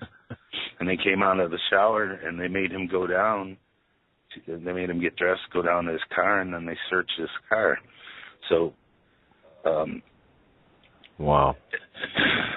Rob Dew and Josh Owens, also from they're reporters for InfoWars. They've been down there for the last couple of days. They've been harassed from the time they got there. There's roadblocks and communication jamming equipment, right? Yep. Yeah, they can't do any live streaming. They can't get tweets out, and so they have to go up like an hour hike in order to get a picture of this compound, of this castle where this meeting is being taking place. So when we talk about Bilderberg, we're talking about 150 of people in CEOs, tops of corporations and government related corporations, economic sector, heads of Google, all the major corporations, all the major companies, not even in the U.S. but globally. Right. And as I said, their agenda: hacking, artificial intelligence. What was that? Doug, stop dancing, Doug. Let me get my. My goodness. Was that an article pop-up? That was a pop-up. Yeah, sorry about that. Love those things. It happens to me all the time. Well, even Bloomberg. Now, Bloomberg had some coverage, and InfoWars is reporting on this. Bloomberg had coverage of the Bilderberg Summit. However, what they didn't say was their editor-in-chief was one of the attendees. Yeah. Okay. I mean, so... I think the importance of this year, as you pointed out, Larry, artificial intelligence, the transhumanism, really I think we're getting close to the end game with the mark of the beast, with the beast system, with the one world economic order. Look at how close this was with the G7 meeting, and I believe that they're going to set the conference. What comes out of this conference will set the tenor for the rest of the year, and for the next 12 months anyway, and if I dare say for the next 18 months. A lot of decisions will be made here, and don't forget, too, that we're looking toward the selection of ultimately the selection of the candidates for the office of the president, if that will take place. Whatever. But, okay. And it's even like, if you remember back when it was in Chantilly, Virginia, when Obama and Clinton deceived the press and sent the press back to Washington. They were supposed to be there, and then supposedly they attended that meeting and went the opposite way with no press coverage. So right. Then you always have Kissinger and Rockefeller and those types of people there. The CEO of Google was also the head of DARPA, and they're there with adjustable implants. That's right. So this is super important, but you don't see anything about it, in the mainstream media at all.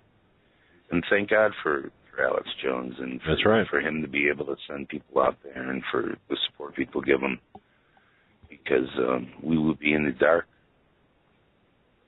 I totally agree, and we. I think he's done a great job and a great service reporting on these meetings. This meeting in particular, I think this is going to be a game changer. I would really urge everyone to watch what comes of this meeting and watch the immediate impact that decisions made at this meeting will have. I think we'll be able to tell within weeks from right now the direction. Just how hot it's going to get this summer. That's my view anyway. Okay. Did you see the story of the 2 escaped prisoners in New York? I did. Yes. Well, there's an interesting article today. Police state America sends 450 cops to illegally search people's homes looking for escaped prisoners. In Vermont and New York, hundreds of law enforcement officers swept through the small Adirondack foothills town. Searchers walked shoulder to shoulder wearing bulletproof vests and carrying sidearms as they went through hilly woods, fields, swamps, checking every home, garage, shed, outbuilding, then yelling clear when there was no signs of the inmates. By early evening, it appeared that the sweep had come up empty, but there was no confirmation from police that the escaped convicts had been there. State police said more than 450 corrections and other law enforcement officers were in the area and planned to go door to door, checking homes and seasonal camps. Sound familiar, folks? State troopers, customs agents, federal marshals, park rangers, and corrections officers in helmets and body armor were checking people's homes without warrants. And they probably had body cameras on. They go into as they go on through the houses. Those people that live out there are you could probably consider them preppers, right? With the way the winters are up there and everything else, they probably have a stash of food and things like that too. We did, Larry, we did a lot of work up there in Plattsburgh and south, from Lake George, New York City, Lake George, and back all the way up to in that corridor, that specific corridor from Montreal down through into New Jersey. That's a major drug transit area.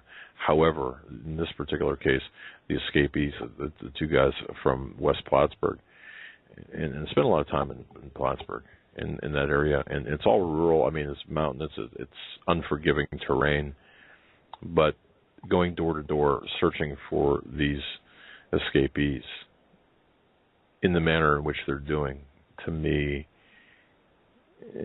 could this perhaps be an extension of Jade Helm? And I think Steve Quayle is onto something here. And remember the Boston bombing hunt in Massachusetts, where they went door to door with guns and searched all the homes. New York upstate is much different than in Massachusetts. Meaning, the people are much different. They're not the same as you'd see in Massachusetts. They are more self-reliant. They are more quick to tell police, I would say, you go get a warrant. But in the case, obviously, there's a clear and present danger, so people obviously must have no problem with this. We're not seeing any stories of issues stemming from these searches, so maybe they're going along with them. Well, Steve Quayle, in his alert section, dated today, I know who this source is, okay, known as Seal Man. I don't want to say any more than that, but anyway, is the prisoner escape a planned part of Jade Helm exercise as a cover for more nefarious reasons? And he writes, researching the prisoner escape, I'm convinced that this is a Jade Helm exercise scenario. They've shut down areas for short periods of time, and collectively, the military, and they're not publishing this.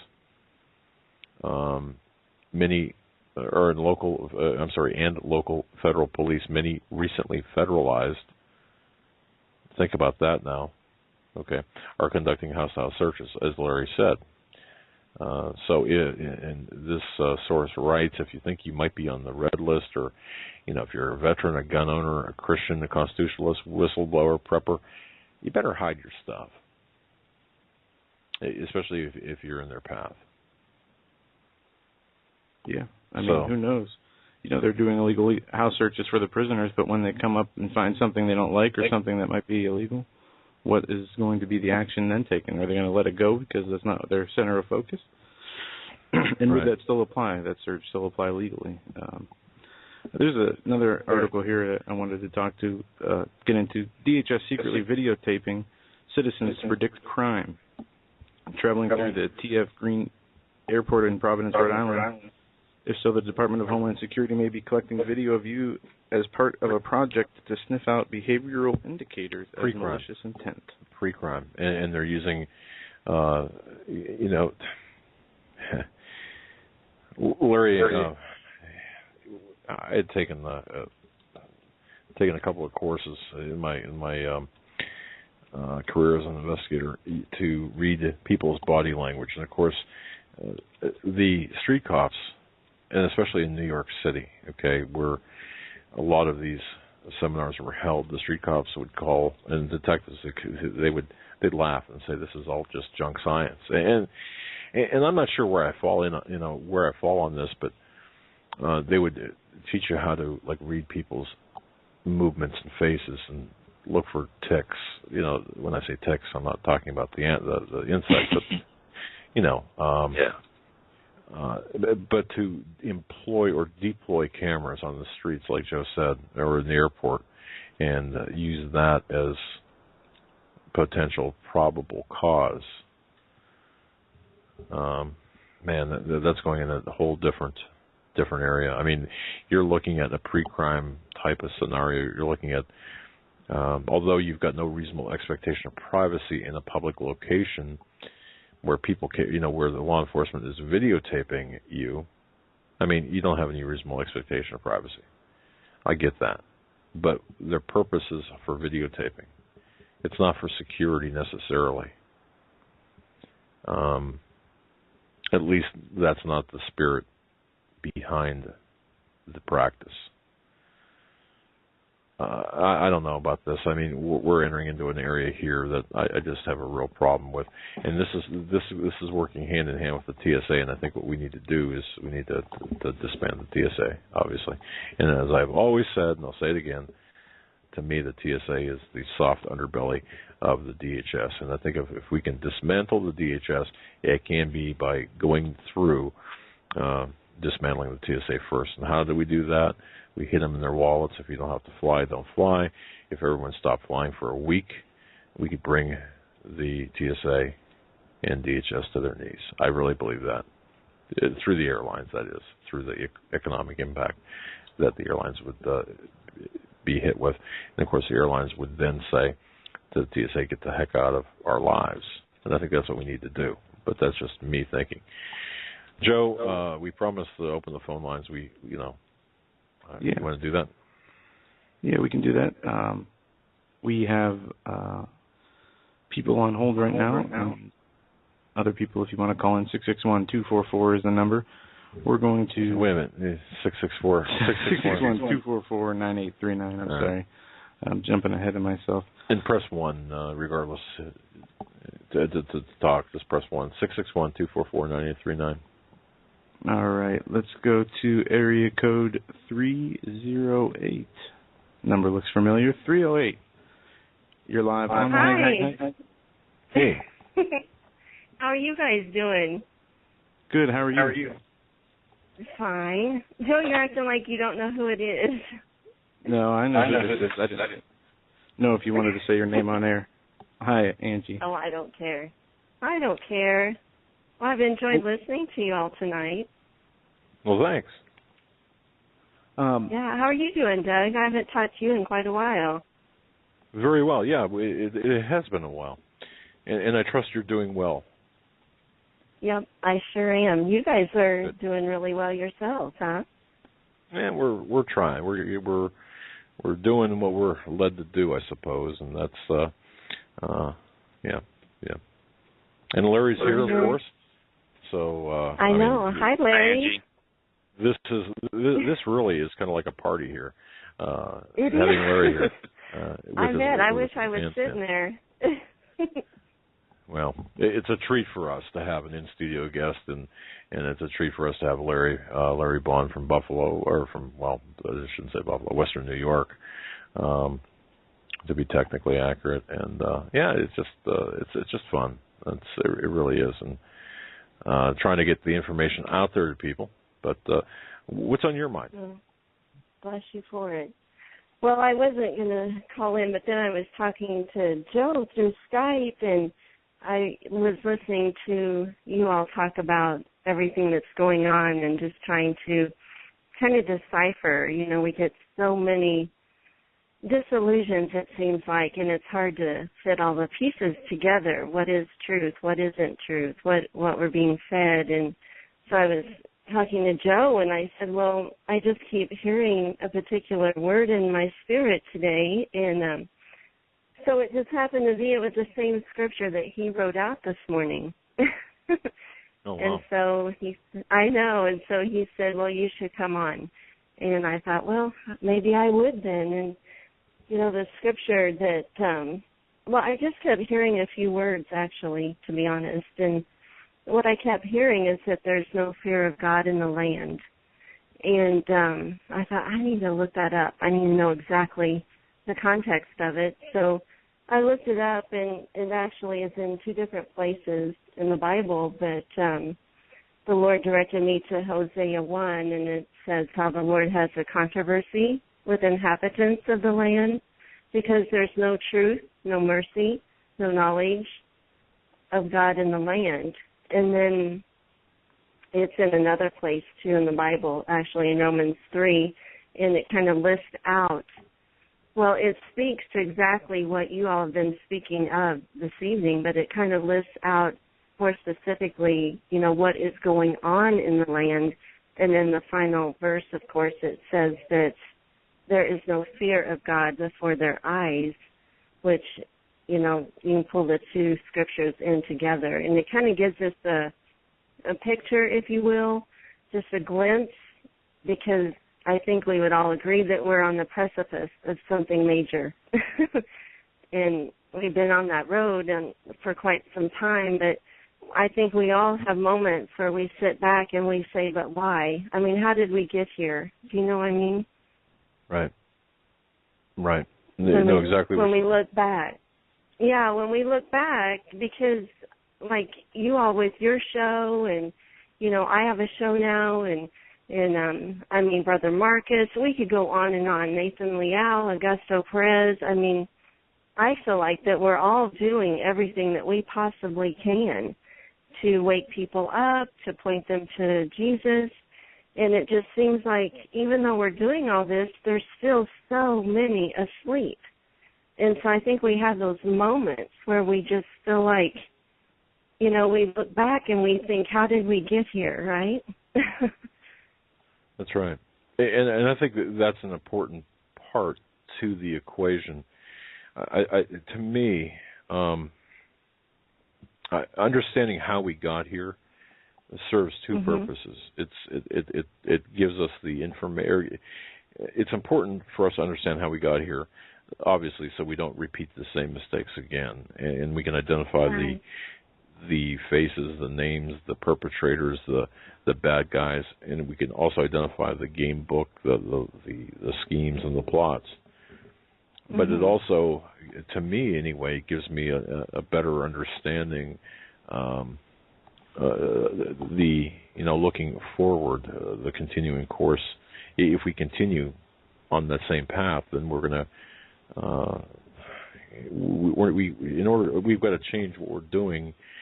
We've got to change alliances. We've got to, do all sorts of things. So that's very important to understand how we got here. That's all I'm trying to say. Larry, what are your thoughts? I mean, you've been awful quiet there. It is amazing, how our paths have brought us where we are today. That's right. Looking back when I used to listen to you back in Buffalo on WBEN, just how different things are now for you and Joe, and for me. It's for a reason. It's for a purpose. We're right. This isn't conspiracy. It's conspiracy fact. That's right. And being aligned with our prayer.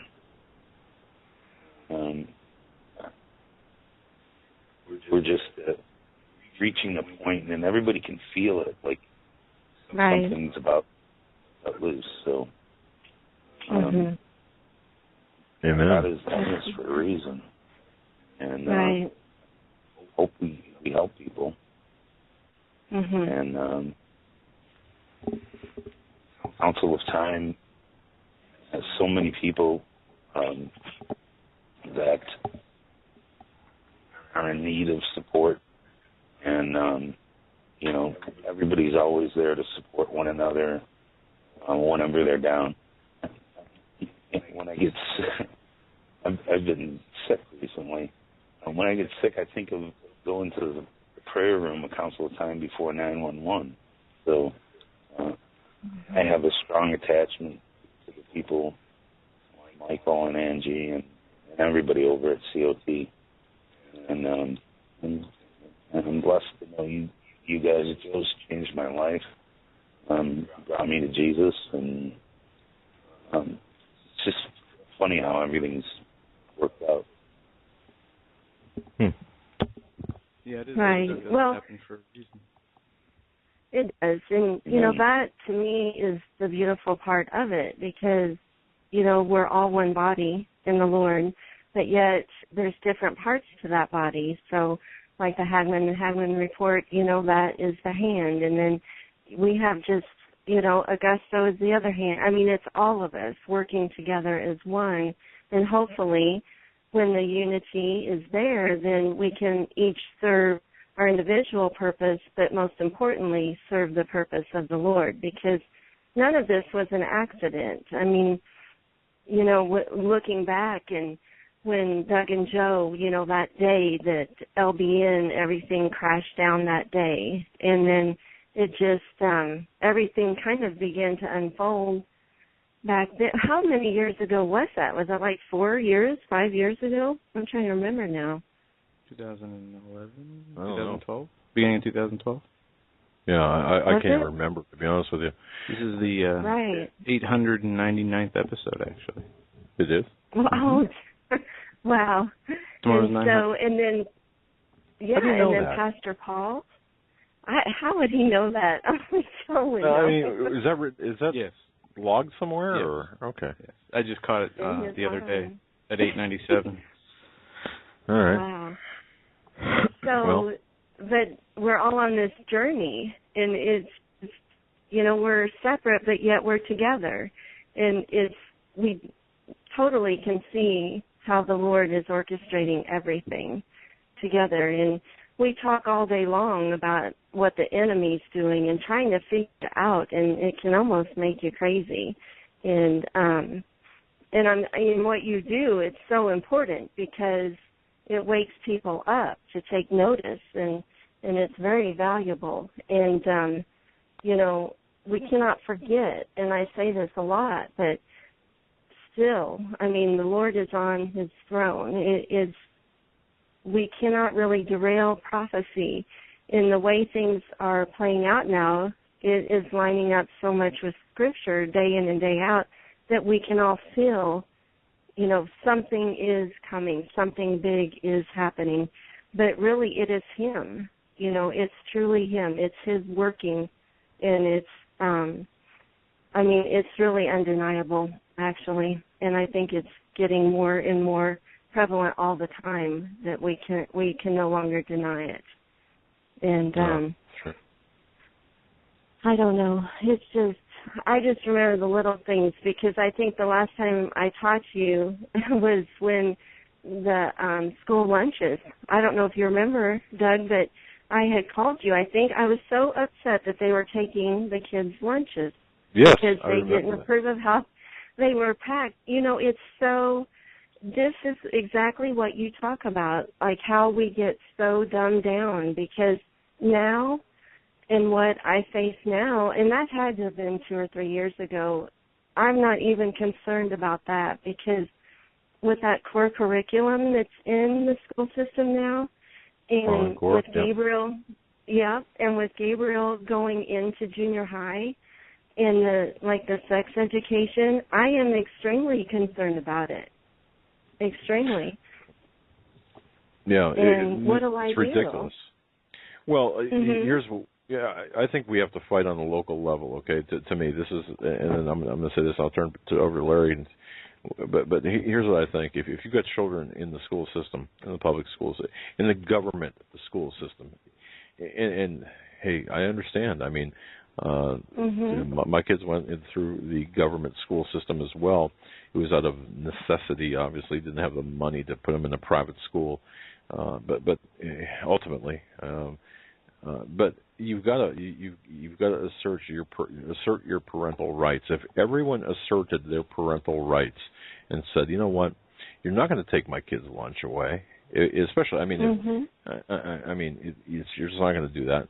You're not going to teach them this immoral, ungodly sex crap out there. Sorry, but it's garbage. You're not going to indoctrinate my children with Common Core. if we all got together and just stood up and say, no, not us, not here. And I know it sounds good, but it does require some level of activity. I mean, we need to do this. We need to get involved. And if enough people do get involved, we can really throw some clogs or cogs, or what are those things called? Sabots into the machinery. Well, what do you do when you're the only one, though? I mean, when you're the oddball, like when they look at you, and then what they do is they make, a spectacle of your child. They pull your child out. They don't conform, and there's not many parents where I'm at locally here that they look at me like I'm the crazy one. And I can't be the only one. I'm sure you have listeners that feel the same way that I feel. And so then they make your child feel like, they're the skeptic, because here they are. They can't hear this stuff. Well, it's not like that. In that sex education, I mean, I asked for the packet of information and combed through it, and I was reading it, and, they initially they want to offer a choice between being bisexual, homosexual, or heterosexual. Well, they even list them in that sort of order. Do you know, even that is training your child, because to me, they should list the heterosexual first. Do you see what I'm saying? Like, they get their digs in, it seems like, no matter what we do. They have this way. And I know it's not just me. I mean, it has to be other people that are feeling just like I am. Well, yeah, there are other people. We have to find them. I'd say the majority of listening do feel that way. Feel marginalized, feel helpless in a way, feel alone, feel attacked. I see many comments, read many emails, and we get callers who just feel like. But we all have to. We all have to become Billy Bears. Remember Billy Bear, New Hampshire, went to that school board meeting. Okay, he got arrested. Okay, a friend of the show. We need to, we all need to stand up and say no and hell no, not here, not, and we have to be, they talked about contempt. Okay, we've got contempt of the system. They've got contempt of us, but we have to be. They're contemptible. Let us, be the contempt of the system. We have to exercise contempt and show contempt for their common core teachings, and I think that we have to do this and not be afraid of arrest. And I'm sorry, Larry. I mean, Angie, getting back to the question that Doug asked me, do you think that I answered that the right way, or could you articulate that better than about the praying over your house and? Mm-hmm. Well, you experienced that, so you certainly have a testimony there, and I think it's just awesome that you shared it to encourage others. And, of course, I mean, I agree with you. We need to take that authority, just like Doug is talking about taking that authority in the school system or wherever we're being challenged. We can also do that. You don't fight a spiritual battle in the natural, and you truly were experiencing some really weird things with that dog. But, yeah, we walk in authority. We have authority since we belong to the Lord. We're children of His, and because of that, we do have authority, and so definitely pray over our house, pray over our children. That's what we have to do. And I think, yeah, absolutely. I'm so glad you shared that. Fantastic. Larry, I never. I think you articulated that very well, actually. And keep it simple, and it doesn't have to be a big ceremony. Fantastic, Angie. No, absolutely. All right. Well, no, you don't need oil and all that. You just declare it. You just take care of it. Simple is best, I believe. Cool.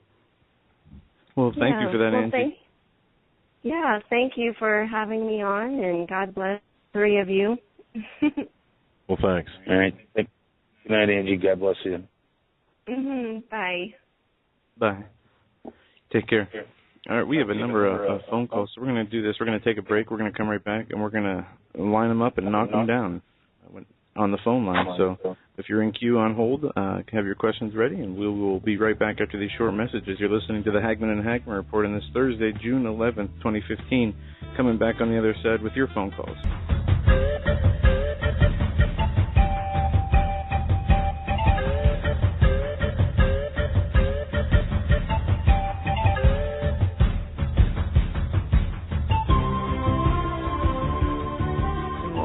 Ladies and gentlemen, to our third and final hour on this Thursday, June 11th, 2015. We are going to be taking your phone calls this hour. But first, we should mention we've got a special in-studio guest, Larry Bond, dressed in a tux, a little bit rumpled from our foray as we blindfolded him and spun him around to bring him into our bunker. But he's so old, the James Bond movies are based on him. Yeah, no, I'll tell you what, he looks good. He looks good for a man who's been through what he's been through. So during the break we were talking about Jade Hellman and these Walmart closings and some of the anomalies that have been going on with the Walmart closings. One, barbed wire. And I also wanted to mention that my source tells me that there's an agreement between the government and the functioning Walmarts that are already, in business, and when you go and shop there, and every time you go through there, your facial recognition scanned, and it gets automatically updated. So they know if you grew a beard, they know if your hair got cut, they know this and they know that because of this agreement. And that's throughout the Walmarts that are retail and in business. And also, I found it odd, too, that we were talking about these Bluebell ice cream. There was a listeria outbreak, supposedly a listeria outbreak. And these are the same trucks that are being used in the transportation of refrigerated material across the country. So I don't know if this listeria thing was true or not true. There are videos. But it's odd that I've seen a few trucks videos are being in there. So. Bluebell ice cream trucks or creamery trucks have been videotaped with these massive spools of barbed wire. Folks, look that up. Bluebell ice cream trucks, barbed wire. You will find the videos. You will find even what's that? That's an FDA article you're looking at there, Larry. Mm-hmm. But see, some people say proximity does not equal complicity, or What Dave Hahn came on and talked about. He had not only sources, but he himself had pictures of ice cream trucks, Walmarts with barbed wire facing in around some of these closed Walmarts. The highest grade of barbed wire.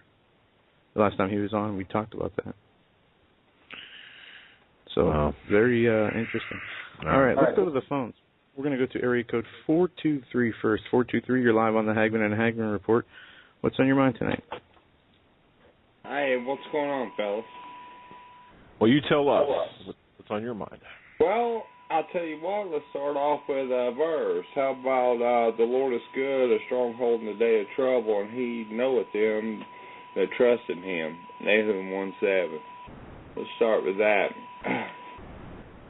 All right. But I'd like to share a couple of things with you. I don't know, have you all seen all the symbology with this American Pharaoh and all the numerology there? Go through some of that, because actually I've been doing some research on that, and it's not quite ready for prime time. But yeah, let's go through that.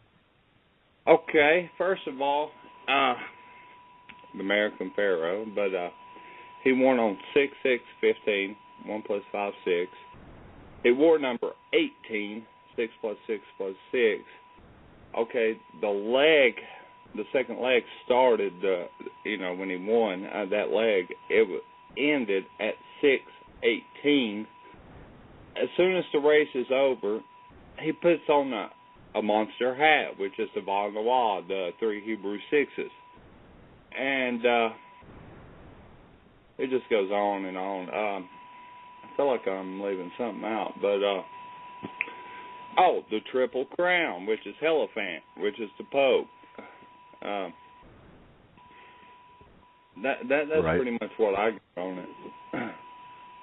Right. Okay. I mean, and it's interesting the name in and of itself. Even Dr. Michael Lake had commented on that last night when I asked him, American Pharaoh, what do you think? I mean, my goodness, in the Triple Crown, 37 years since the last Triple Crown winner, and I'm not saying that there's any real definitive connection here, except to say we know that the power elite communicate. They send messages. We know that they send messages through different events and different methods. I don't know if they're casting spells or if it's the spiritual world manifesting, because there's people I know that don't care nothing about horse races, and all of a sudden they're giving a hullabaloos because this Triple Crown winner, Yeah, and you bring out some good points. The gematria and the symbology here with American Pharaoh, in addition to the name and the timing, of course, it makes me wonder. It could be nothing, but that's a whole lot of nothing, mixed together. So. And one more thing I'd like to share with you guys Sure. real quick. Have you seen this thing about the Berenstain Bears? Do you remember that cartoon? Yeah, we were talking about that the other program. Yeah, Daniel Devel brought that up, and then we talked about it with him, and we talked about it the following day with a few emails. Blew my mind. We still are getting emails. Yeah, I know. Too. What is it, the Mandela effect, where people think Mandela died back in the 70s or 80s, and different things like that, where... Just to stay on topic, the Berenstain Bears, the spelling of that name, people automatically. I mean, if we take somebody off the street that had grown up with or had children that grew up with the Berenstain Bears, how do you spell the name? They'd spell it S-T-I-N and or S-T. S-T. Yeah, let me start over again. S-T-E-I-N, right? Or they might transpose the I and the E, but you get the idea. However, the true spelling is Stain, S-T-A-I-N, and when you point that out to people kind of have this blank look. Well, what so, but then people might say, so what? What's the significance of that? Well, Dan Devel had pointed that out in terms of, or in the context of, what, Joe? The how would I describe it? The programming, essentially, that we're faced with. And also, if you want to get into quantum physics as well, there's a quantum physics aspect here that we don't have time to get into. Yeah, I don't really comprehend what's going on with that. I can't. I don't understand I understand the disconnect or the change, but... All I know is it just blew my mind because it was during the time when you were growing up, Joe, that we would be dealing with the Berenstain Bears. Yeah, me too. When I heard this, we have a few of those books. I went digging them out, and sure enough, they changed the name. And I know they were the Berenstain Bears. They wasn't Stain, but neither here or there. But it's just something different. I don't know what they're doing, but. I was just calling to let y'all know about those things. I'm sure y'all already did, but... I appreciate it, buddy. It's really, thanks for the call. We're going to move on. God bless, man. You take care. Have a good night. All right. Thank you. Interesting stuff. Well, let's try to keep it rolling here so we get as many people on as we can. 239. We're coming in 239 next. You're live on the Hagmann Hagmann Report. Hey. This is Kimberly, first-time caller. I wanted to say hey to Larry and to you, Joe and Doug. And I wanted to thank y'all for all that you do. And I remember when I was alone out there thinking I was crazy on what was going on in our world today. And it was just so great for you guys to have this show where we all come together and we don't feel like we're so crazy. And I want to thank y'all for that. And I wanted to say hi to Larry. Hi, Kimmy. How are you? I'm doing good. Doing real good. And I also wanted to tell y'all, I really, really appreciate the people that you put on your show, because it's really in the spiritual walk in all the people like Steve Quayle and McGuire and all of the I can't think of everyone because I'm nervous right now, but I do want to thank you for having these people on your show, and I really appreciate it. And I really feel y'all's heart, and you've got a really, honest and wonderful heart, and you care about us, and it shows. And we do. You know what, Kim? That's one thing that if nothing else, I mean, we're certainly not as articulate as a Sean Hannity or professionals. We don't have the wherewithal of, we'll say, an InfoWars. We don't have the popularity of other hosts. What we do have is, and I like to think this way. We have what you see is what you get, and we have a heart. I like to think that we've got a good heart, and we put all of our heart into what we do, and we give it our all. And you know what? We might come up short a program here or a program there, but that's just happens. But you know what? We care about you. We care about everybody, every listener, and we're all in this together. And you know what? We're not going to get through what we're going through alone, are we? We need others. We need to be. No, we aren't. No, we're not. And what's really neat too is all the people that are on your chat. You've got some really wonderful people out there in COT too. And when the time comes, all this that we're learning from you guys, we're going to have to, apply it and share it with others who finally wake up.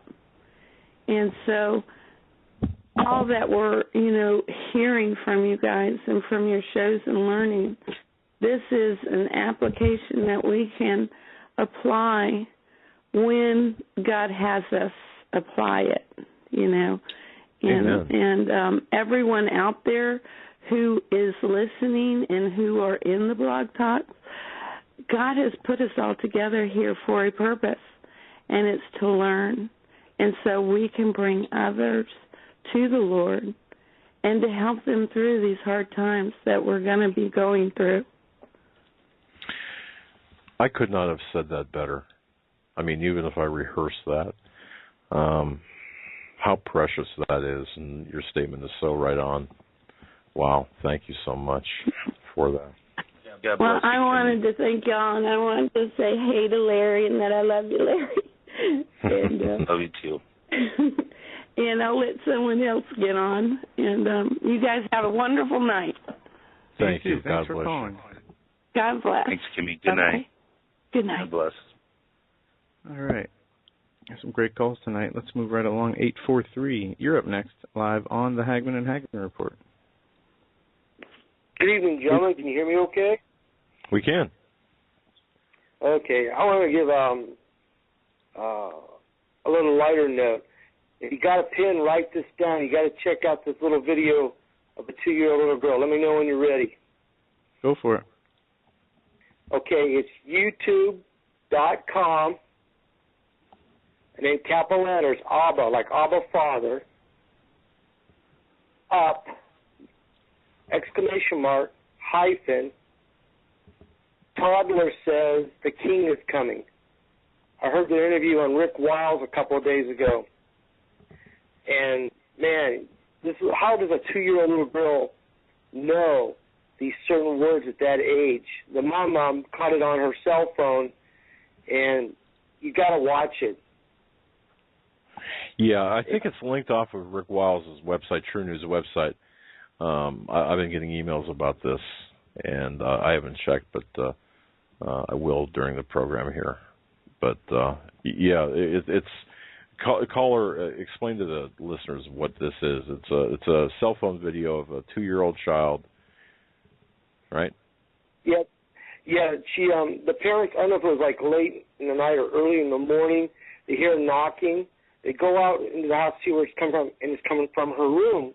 And they, if I remember this story correctly, they open it, and she's standing there in the middle of the room or in her crib, and she says, Abba, Abba up. And she says, the king is coming. Right. The king is coming.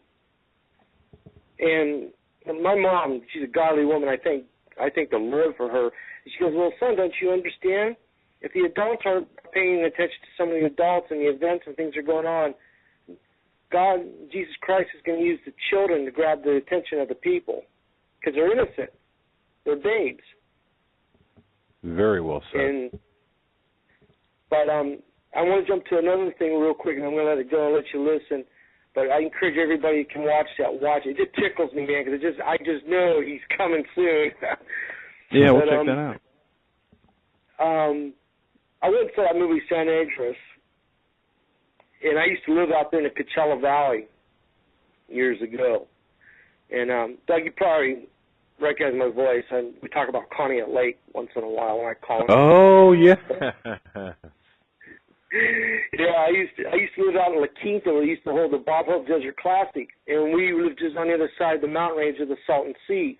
And we used to get this wretched stink, and he used to tell us, well, it's just the dead fish dying in the Salton Sea. Well, we come to find out, when I moved out here, I still had some friends back there. My friend called and said they sent some scientists down there, and they just said, yeah, it's just the fish dying. It's the smell you're smelling. Well, apparently, this was about 3 or 4 years ago, they sent them back down. And my friend told me they found out that they found like a 11-mile-long magma chamber underneath that runs along or just inside the Salton Sea, because the San Andreas fault line runs through there. And I know that as a kid because we used to feel it once in a while. And 5 mud pot-type volcanoes have come active about 3 years ago at the bottom of the Salton Sea, and they're bubbling. And the geologists are concerned about it. Now, where is this precisely? Salton Sea, it's in the Coachella Valley. You can Google it. You can pull it up. Okay. Where Palm Springs, Palm Desert, La Quinta Desert Hot Springs. Right. And now I lived on the La Quinta side of the mountain range, and there's a big, huge sand dune area that goes all the way across the other side towards the Desert Hot Springs. Now, they have a huge water aquifer underneath that they would always draw the wells from, the water of the golf courses and stuff. Now, we were always told we had like a huge major quake that could liquefy and all the buildings would just sink.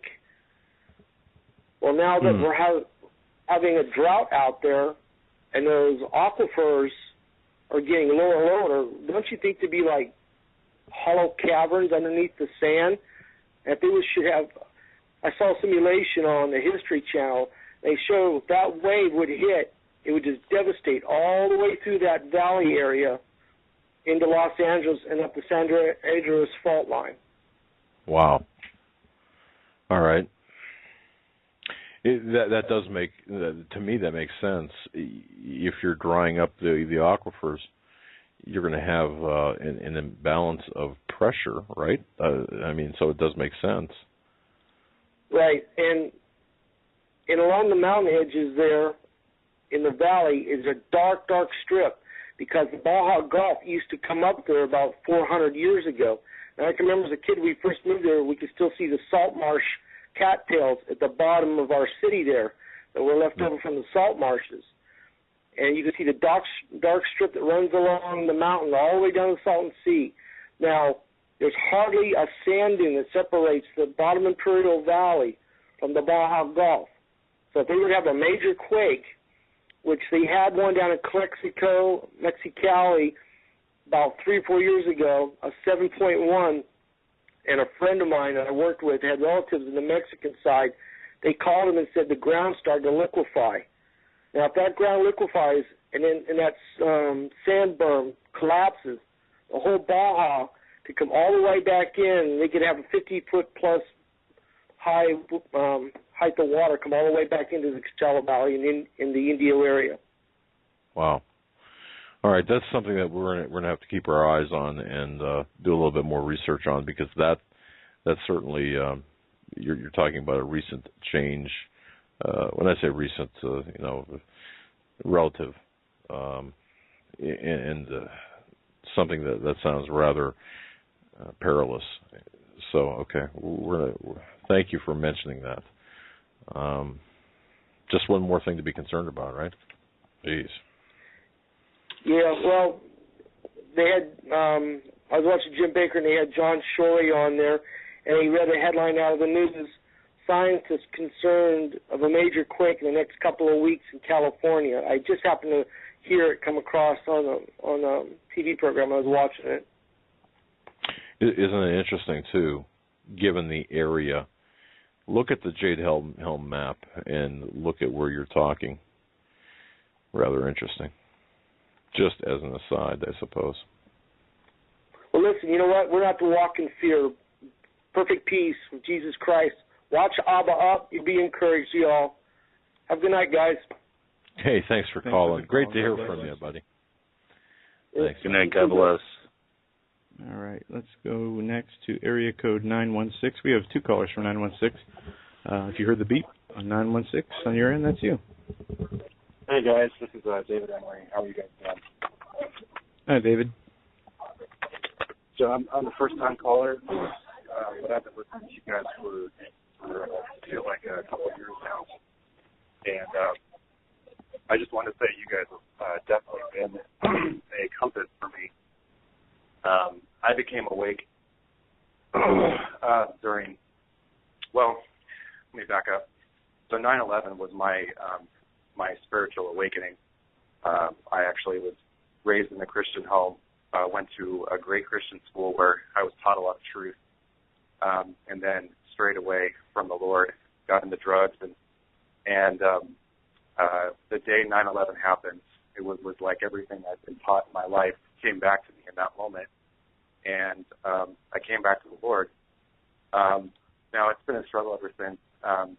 I've been wavering here and there, but that's where your show comes in and helping me fully awaken. It's funny, the subject matter that got me into the real truth was 9/11 again, and seeing the holes of what we've been told. And that led me to your show, and I've been listening ever since. And the guests that you have on, and Steve Quayle and crew, everybody else involved in that. And the theme I'm getting, and I binge listened to everybody last week, and obviously catching up to this week to today. And I just listened to your guest yesterday, Michael, I can't remember his last name, but Lake.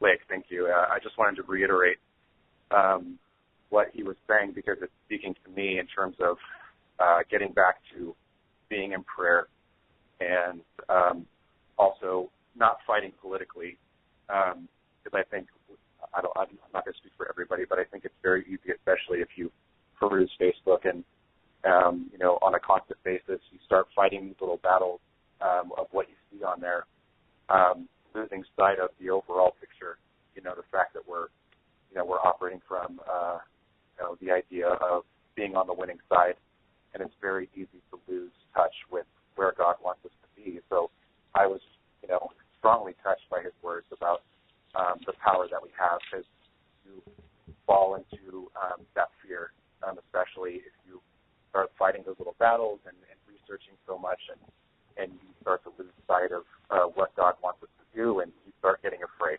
I have a family. I have 2 boys. I constantly am trying to figure out, do I go or do I stay? Because I live in California. And funny story, I'm actually the guy that sent Dan the information about the YouTube from Netherlands, the guy from Netherlands talking about the alignment. Oh, yeah. So Yeah, I called Stan. I called his number. Literally, me and my wife were up at 1 o'clock in the morning, and we're looking at this, and I'm freaking out. And I look at Stan's website, and there's a phone number. I'm thinking, oh, I'm gonna get his voicemail. It's like 2 a.m., right? So I woke the man up.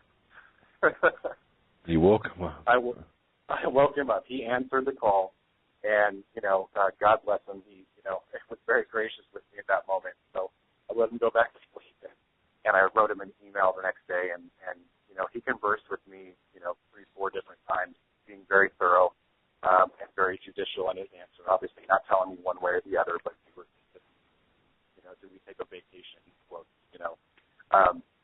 unfortunately, we weren't able to act and make a decision because some other circumstances came up. But obviously, God was providential in that nothing happened. But it's that same idea.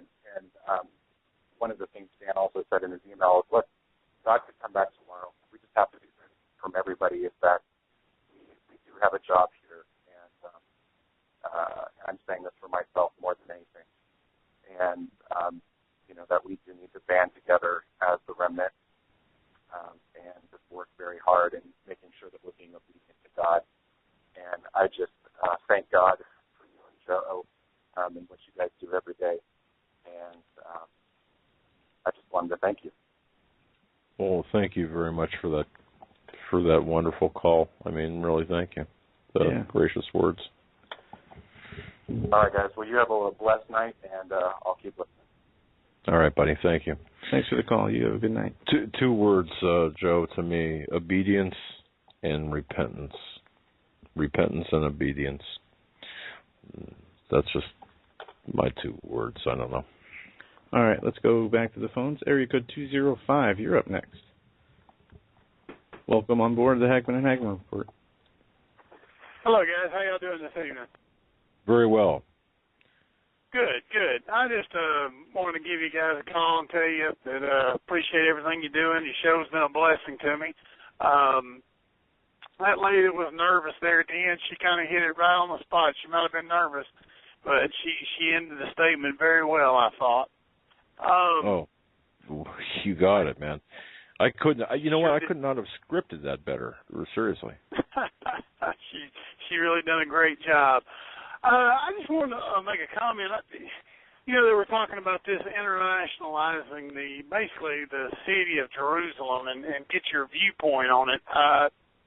I watch a guy, Stephen Benjamin. I don't know if y'all have ever seen him. He's a really, really sharp rabbi. He's a Messianic rabbi. And he's been talking about the checkpoints that are being already built all around Jerusalem, like coming in from Tel Aviv and everywhere else. It sounds like this thing's already a done deal. Yes. What do you fellas might know about this? Well, Larry, you look like you might have something on your. I've got a few. I'll start off and say this. Right now, based on,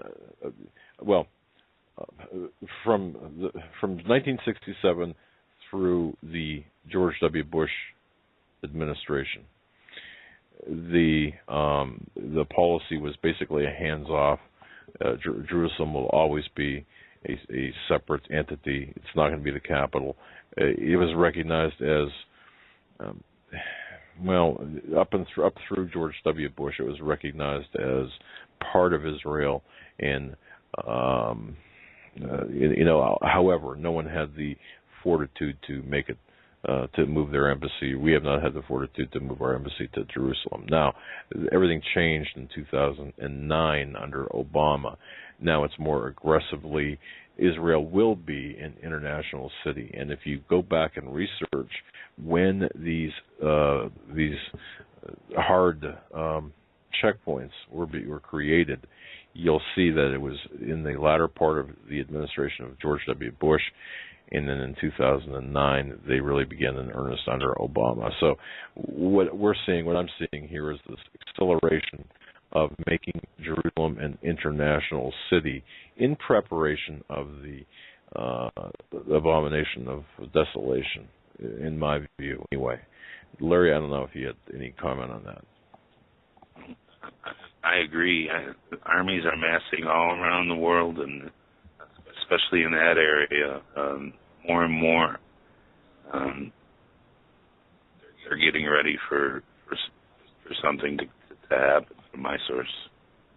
Yeah, and how the United States is meddling in the affairs of another sovereign nation, telling them, especially our closest ally, telling them what is and what will not be their capital, I think is just outright criminal. It's outrageous, and I don't think that they should tolerate it. And Jerusalem would be the capital of Israel if that's what their citizens' government want, regardless of what America has to say about it.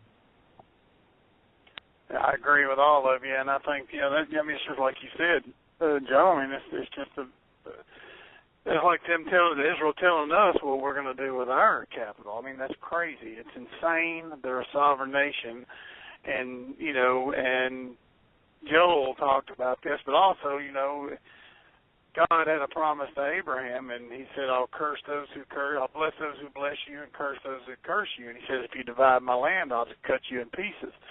And I see that that's what our government is doing. And they've been doing it for a while, but it has really been ramped up. And it's like Larry was saying, there's so many things that are going on around right now. I just feel like that we're looking at something that could trigger the Psalm 83 war. I hope not, but of course we know that's coming. So, but the one thing that God hasn't given us, we talk about all these things with the economics of here and everything. One thing we've all got to remember is God hasn't given us a spirit of fear. Amen. So we just need to be praying. We need to be praying for Benjamin Netanyahu. We need to be praying for the peace of Jerusalem. I do that every day. And I encourage you and all our listeners out here to do the same, guys. And I just want to say, I enjoy the show, and I listen to you every night. I drive a truck, and I listen to you guys every night, and I really enjoy the show. And I just want to tell you thank you, and I hope y'all have a blessed night. And I'll go ahead and get off and let somebody else get on. You guys have a great night. Take care. Thanks, you too. Thanks for the call. God bless. God bless. All right, moving right along, we're going to go to area code 832 next. 832, thanks for holding. You're live on the Hagmann and Hagmann Report. Hello? Hi, that's you. I am in Houston, Texas, and I heard you talking about the Bluebell ice cream creamery. Yes. Well, we have one not very far from us, the original one, I think. And my husband and I went up there about a week ago, to see it, because they used to have tours through there, and you could watch them make ice cream and then get a big old cup of it for free. And they still have the country store open, and they have the baseball museum open. And there was a lot of cars in the back where people going in and out working. And I didn't see any barbed wire fences around there. They have their chain link fences they had a year ago when we went up for the tour that separate the parking lot from the factory part of it. But the lady in the country store said that they closed all three of their stores because they were all the factories, because they were all old and they all needed upgrading.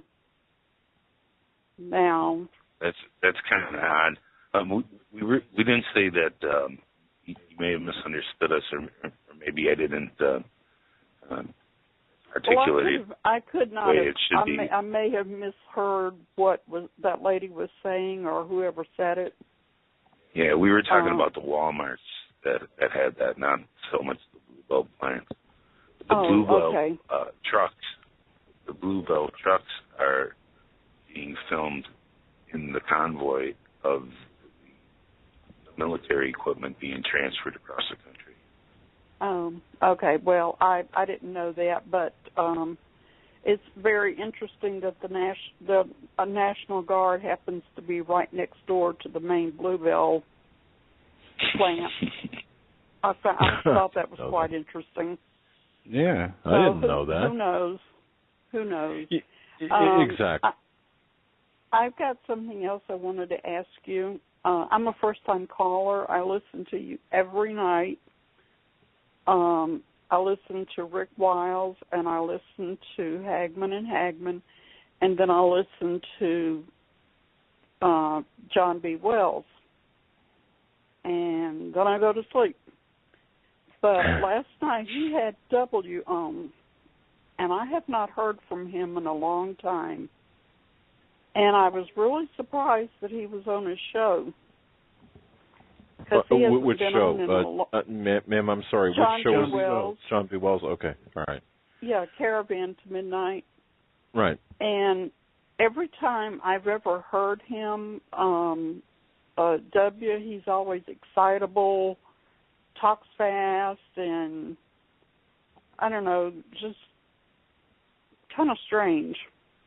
But last night it was like he was very subdued, and he was making the point that everybody has the wrong idea about Jade Helm, that nothing is going to happen, that it's just all to see what we're going to do as the American people.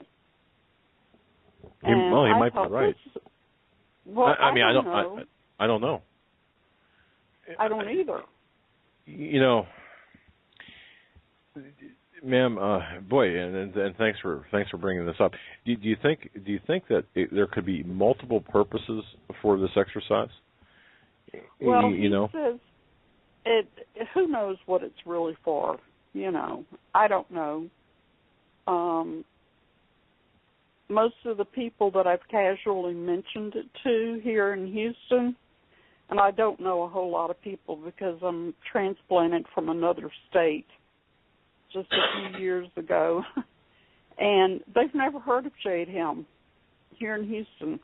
It's not on the local news. It's never talked about. So unless they listen to,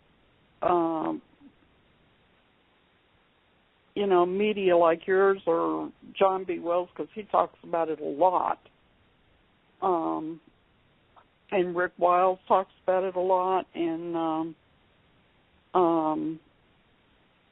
that's where I've heard so much about it, and I really don't know what's going to happen. Who knows? But he was just really strange last night. Nothing like I've ever heard him. I'm talking about W. He was very subdued, like he was tranquilized. Now, I'm not saying he was, but he was just nothing like he used to be on your show when he would come on. And the first time he was on the show, the Caravan to Midnight, he was just all over the place. And it's just real strange. And I thought, what does this man know that he's not telling us?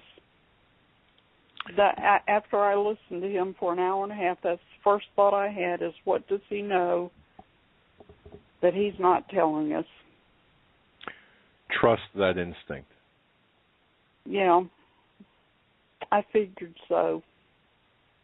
And something else I wanted to bring up, since I'm a first-time caller, and I'll be real quick. I was raised a Baptist, and I was saved when I was 11, 12 years old. And when I got older, I became a Catholic because, to me, something in the Baptist church was just missing when it came to taking communion. Just throwing the grape juice out there and a piece of cracker. To me, it was just something missing. I needed something more in my life. So I had gone to the Catholic Church with this guy I dated in high school, and I fell in love with it. And I said, this is what I've been missing. And when I got grown, I became a Catholic and loved it. Well, the Catholic Church has now left me. They've gone off into these other tangents, the Pope and everything. And I've been visiting around all these other... There's a church on every corner here in Houston. but they have all these bands and everybody's up and down and dancing and jumping. And is that the way the Christian church is today? I don't know. Around here it is. Some of the churches we've been to have turned into, live rock bands. Ma'am, you sound. I mean, I'm an older guy. Okay. Well, so am I. I'm in my mid-60s. Okay. And well, you I got grew me up with traditional hymns and then the good Catholic hymns.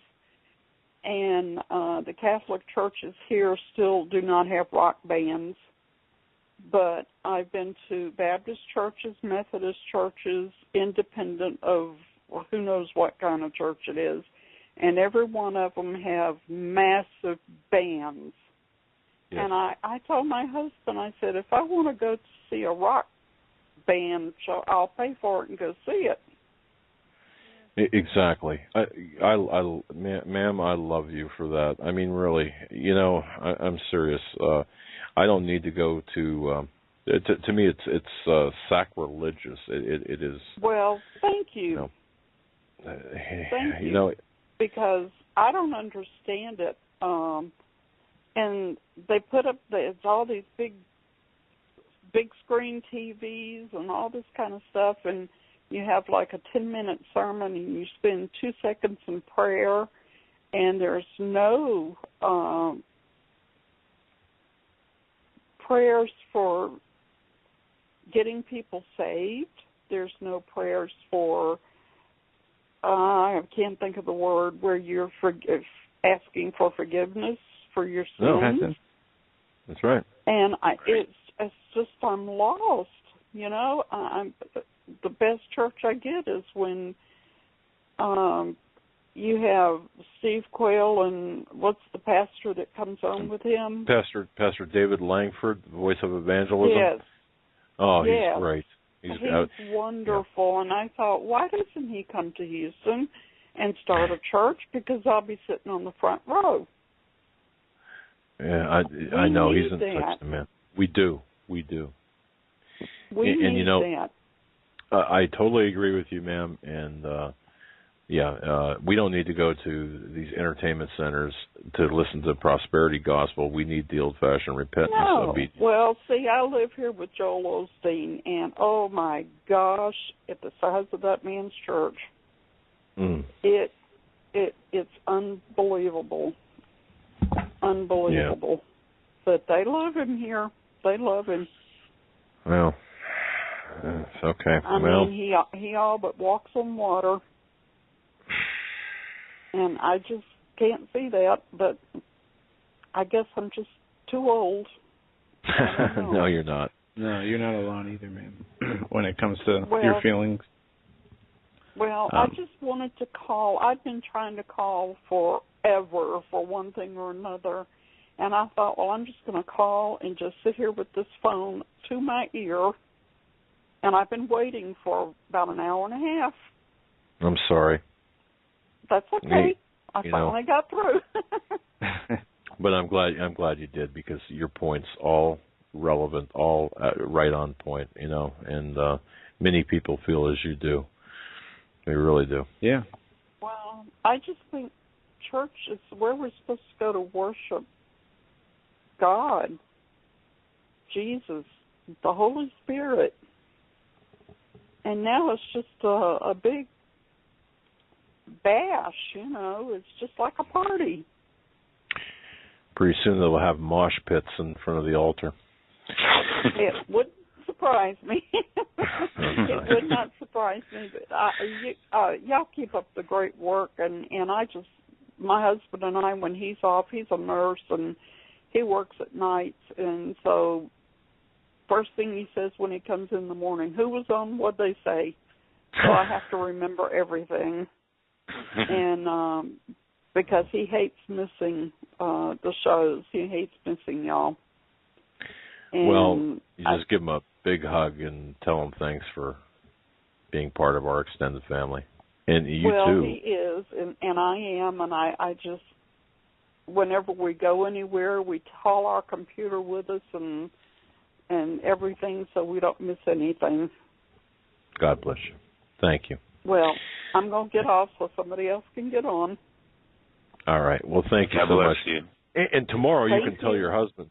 When you ask who was on, you tell him I was. There you go. Thanks for the call. You have a great night. God bless you. We're going to get one more caller. We have 3 minutes and about 10 seconds left. 908. 908, you're live on. Is that me? It's you. Oh, hi. I'm calling from New Jersey, and I've been listening to you guys, and I wrote you a couple emails. I wrote you one about reminding you where the acronym of Jade Helm came from with Nathan Liao, remember? And you mentioned it on the show. I was like, oh, my gosh, he reads his emails while he's doing the show.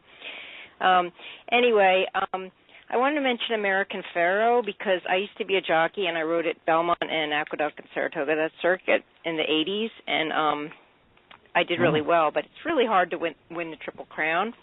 And when we were riding, we didn't have the advertisements like they have now. Like the riders have it on their legs and stuff, and the winning jockey was wearing the monster hat. Your caller mentioned that. Yep. And but it's really weird because when I saw it was American Pharaoh, I'm like, he'll probably win the Triple Crown because of Obama. You know, the whole Obama American Pharaoh thing. When he went to Egypt and he said, I kind of look like that guy. Remember that when he went to see King Tut? And then they were calling him the American Pharaoh and CNN and all that. So anyway, I just want to point out there is something on YouTube about the monster drink being like satanic because it's the three like M's, the three parts of the M is in Hebrew the letter 666, and there's a whole thing on that on the YouTube. But anyway, I thought that was kind of prophetic. I think it's more God than the elite having that much power because I know Dr. Lake was saying how the elite could do that, but they can't win the Triple Crown. So I agree with you. I mean, so that was God. I think Satan had his advertisement on the winners because the winning jockey and trainer and owner were all wearing the monster hat and showing the monster drink. But anyway, and then one other thing, I'm actually writing a book. I finished it in 1990, and it's about. I did really well in my career. I was the leading female jockey in the nation for in the 80s, and I had a lot of spills. But I had been abused when I was young, sexually abused by my stepfather. So I could identify with Russ Dizdar and Dan Devel when they talk about the split personalities and all that. So in my book, it's like the real me because I was bad and Karen the jockey who was good. But anyway, as far as my book, Simon & Schuster wanted it in 1990, but I didn't want to give it to them because they're very secular, and I thought they would just push the racing end of it. And I really wanted it to glorify God because he brought me through, being sexually abused, anorexia, bulimia, alcohol, all kinds of horrible relationship, all kinds of horrible things. So I don't know if you guys know any I also was going to send it to Glenn Beck, but I had to check in my spirit. I don't know. Something's not right with that. So I was wondering if you knew anybody that is trustworthy that could actually – I've been sitting on this for 25 years. So I'm about – I homeschool. Go ahead. We only have about 20 seconds left of the show. Okay, 10 seconds now. Can we contact you? Can we? Could you send us an email? Yeah. And then in the subject line, just write jockey, okay? Okay. And, I homeschooled my son, so the last 20 years that's what I've been doing, and now I want to get back and get this book out. So. Okay. Yeah, we want to talk with you, and we can help you. Oh, that would be great. Okay. Yeah. So just send us an email. I will send you an email. And with your contact and here's information. my dog. Hear my dog? That's right. Yeah. He says sounds hi. Like my dad. He's been chanting. He wants to get his word in. Well, you know how I feel about that. Okay, that's all my right. boy. Anyway, okay, well, thank you very much, and God bless you guys. You do a great job. Well, thank you. Too. Bye. God bless you. Have a good night. Bye. Bye. Larry, you get the last word. I just want to thank you. You're muted. Bringing me down here. Yeah, you're muted. Oh, I'm sorry. I wanted to thank you for bringing me down here. I'm honored to be your first guest, and we'll have wonderful studio here, and I just love you both with all my heart, and keep the show going, and wish you all the best. Larry, that means a lot, and we'll have you back, and thanks for being a great friend and a great steward of God. That'll do it for us tonight, folks. God bless. Stay safe. Have a great night. God bless. Good night.